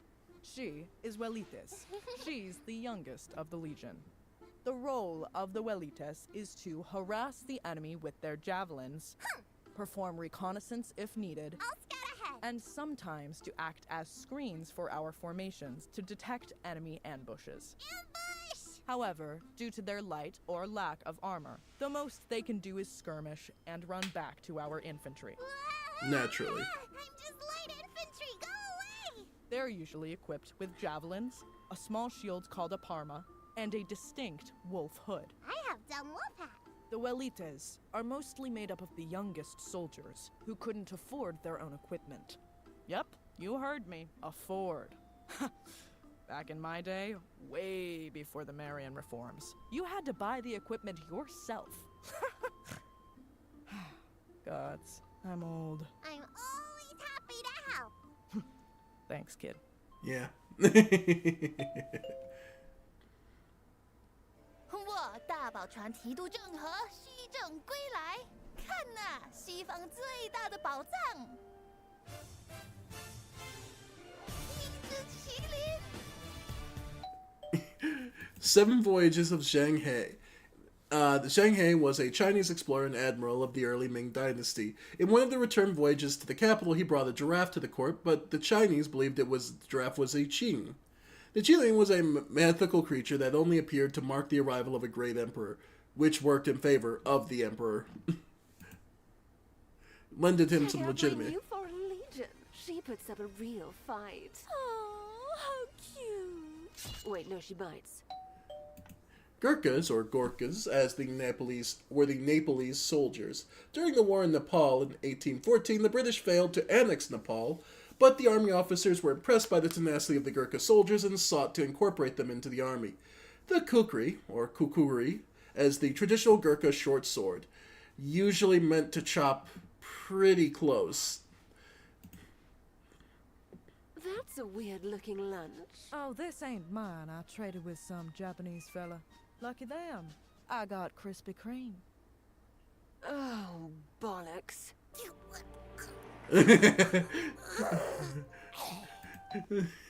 Krispy Kreme has insane amounts of sugar in it, and I love it. Yeah, it's a southern, usually south part of America. They're pretty popular. They are ridiculously sugary donuts. And countries like Japan typically aren't expecting the amount of sugar being the sheer amount and condensation of it. Could honestly put you into a sugar shock. Like, it could put you into a diabetic shock pretty easy if you're not used to it. has fallen, my lord. Shame for display! Hand over the gold. You are Wait. Yep. Destreza is a term for traditional Spanish fencing. Some forms of destreza can also involve using a cape or cloak with your less dominant hand to catch or deflect a blade. Stylish and effective. Yeah, using your coat, jacket, or what have you to use it as a defensive piece in place of an actual formal shield is not unheard of.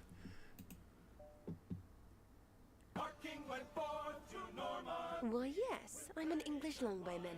How did you know? English longbowmen had overdeveloped shoulder and arm bones to compensate for the growth of muscle around those areas. Contrary to popular belief, archers regularly participated in melee when needed. The longbow was also a weapon used long before England and Wales widely adopted it for their military. Yeah, trust me, you can always spot a bowman. Master! You're late for sword class. No matter! Stick go boom. Imagine wasting years of your life to learn how to swing a piece of metal instead of just aiming and pulling a trigger, Lamau. Average gunpowder enjoyer.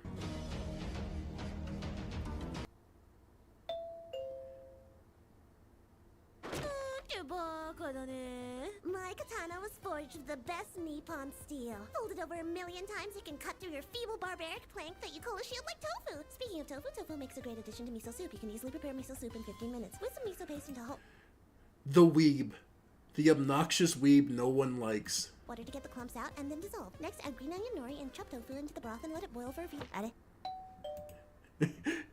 Some Viking martial arts show this kind of technique where the shield is soft enough to be penetrated by the enemy's sword and would get stuck, which allows you to control the sword momentarily. And no, not every Scandinavian was a Viking during this time. Viking was just a term for the ones who participated in raiding and piracy, and only a small percentage of the population participated in Viking raids. The rest were just people looking to get by. Vikings typically were more of a aggressive, particular small cultures, or basically people who were bigger on trade and were very forceful with it, we'll put it that way.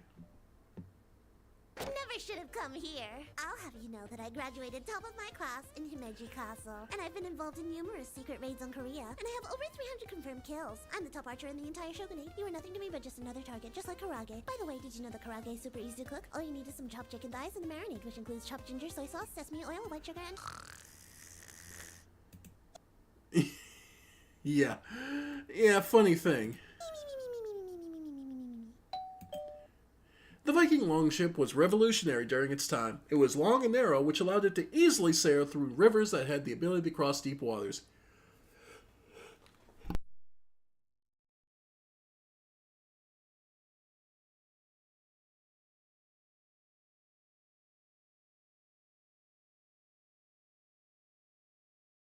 It was fast and also light enough to carry across land by those who sailed it. This allowed Vikings to pretty much no-clip across places if needed. Yeah, there are countless stories of Vikings popping up where the fuck they shouldn't be with the boat in hand. And I do mean in hand.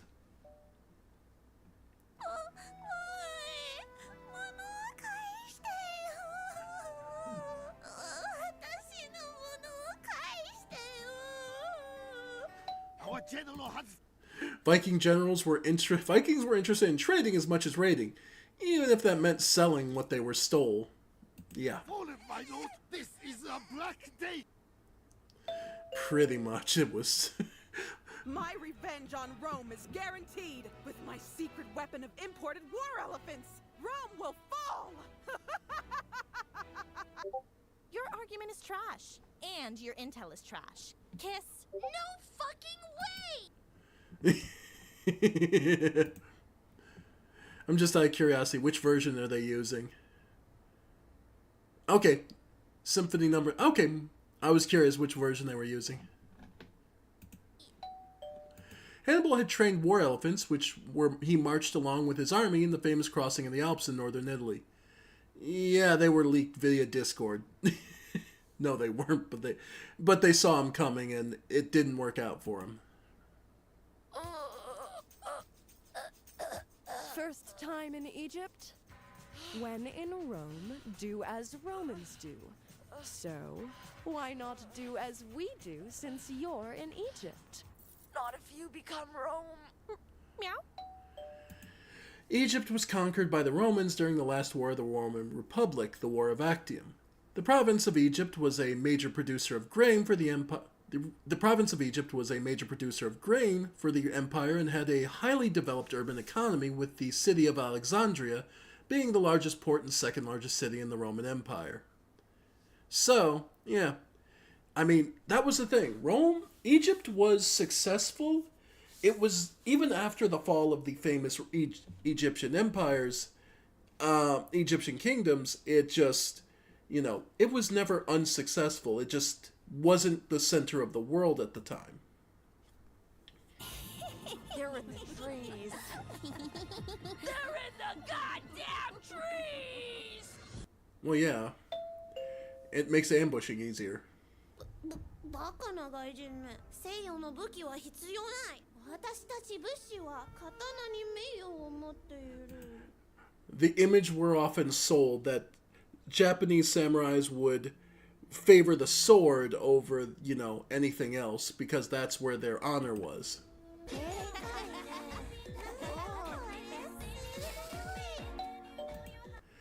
In 1543, the Portuguese made contact and introduced the matchlock gun to the Japanese. Contrary to popular belief, most samurai did not avoid firearms because of honor, despite Bushido code we know today only being written after the Sengoku Jidai. While there have been records of some daimyo who were opposed to firearms, many of them would soon adopt their use after Oda Nobunaga proved their advantages in the Battle of Nagashino. Basically, they said, no, it can't be that effective. And then they found out it was just that effective, and like most practical rulers, said, well, that's the new way we're going.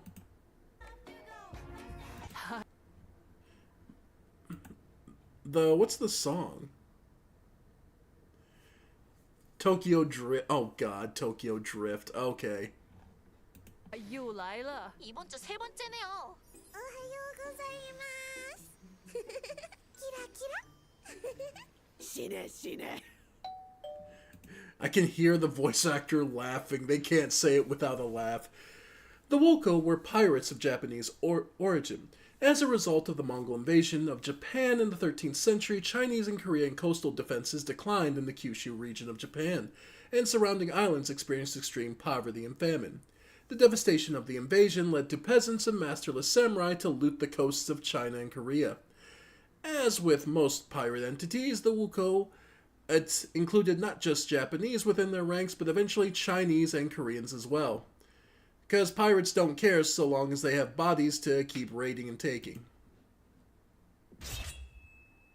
遅い。哇，这太酷了！什么？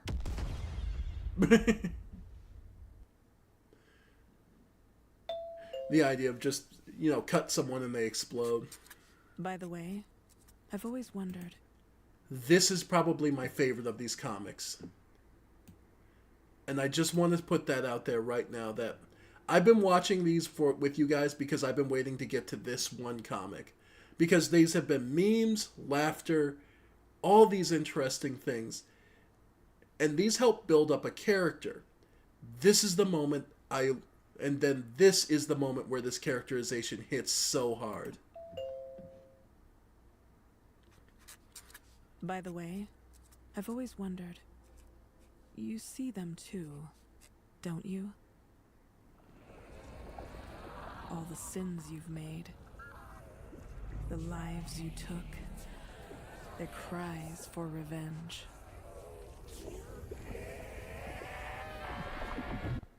Of course I do. Not one day I don't see them. Though, they aren't the same as yours. They're eerily silent. As usual.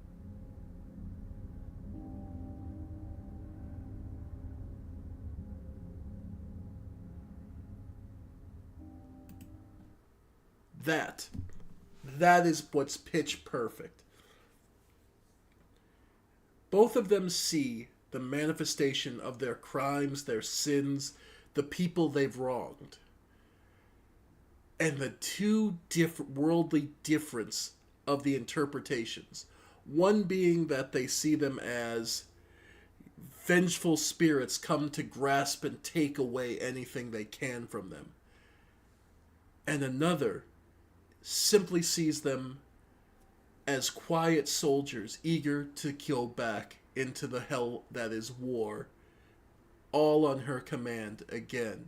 Guilt noting only that their guilt is that they failed to accomplish her goals and died before they could put their emperor atop the entire world. I love this characterization, and that is what I've mostly been watching these videos for.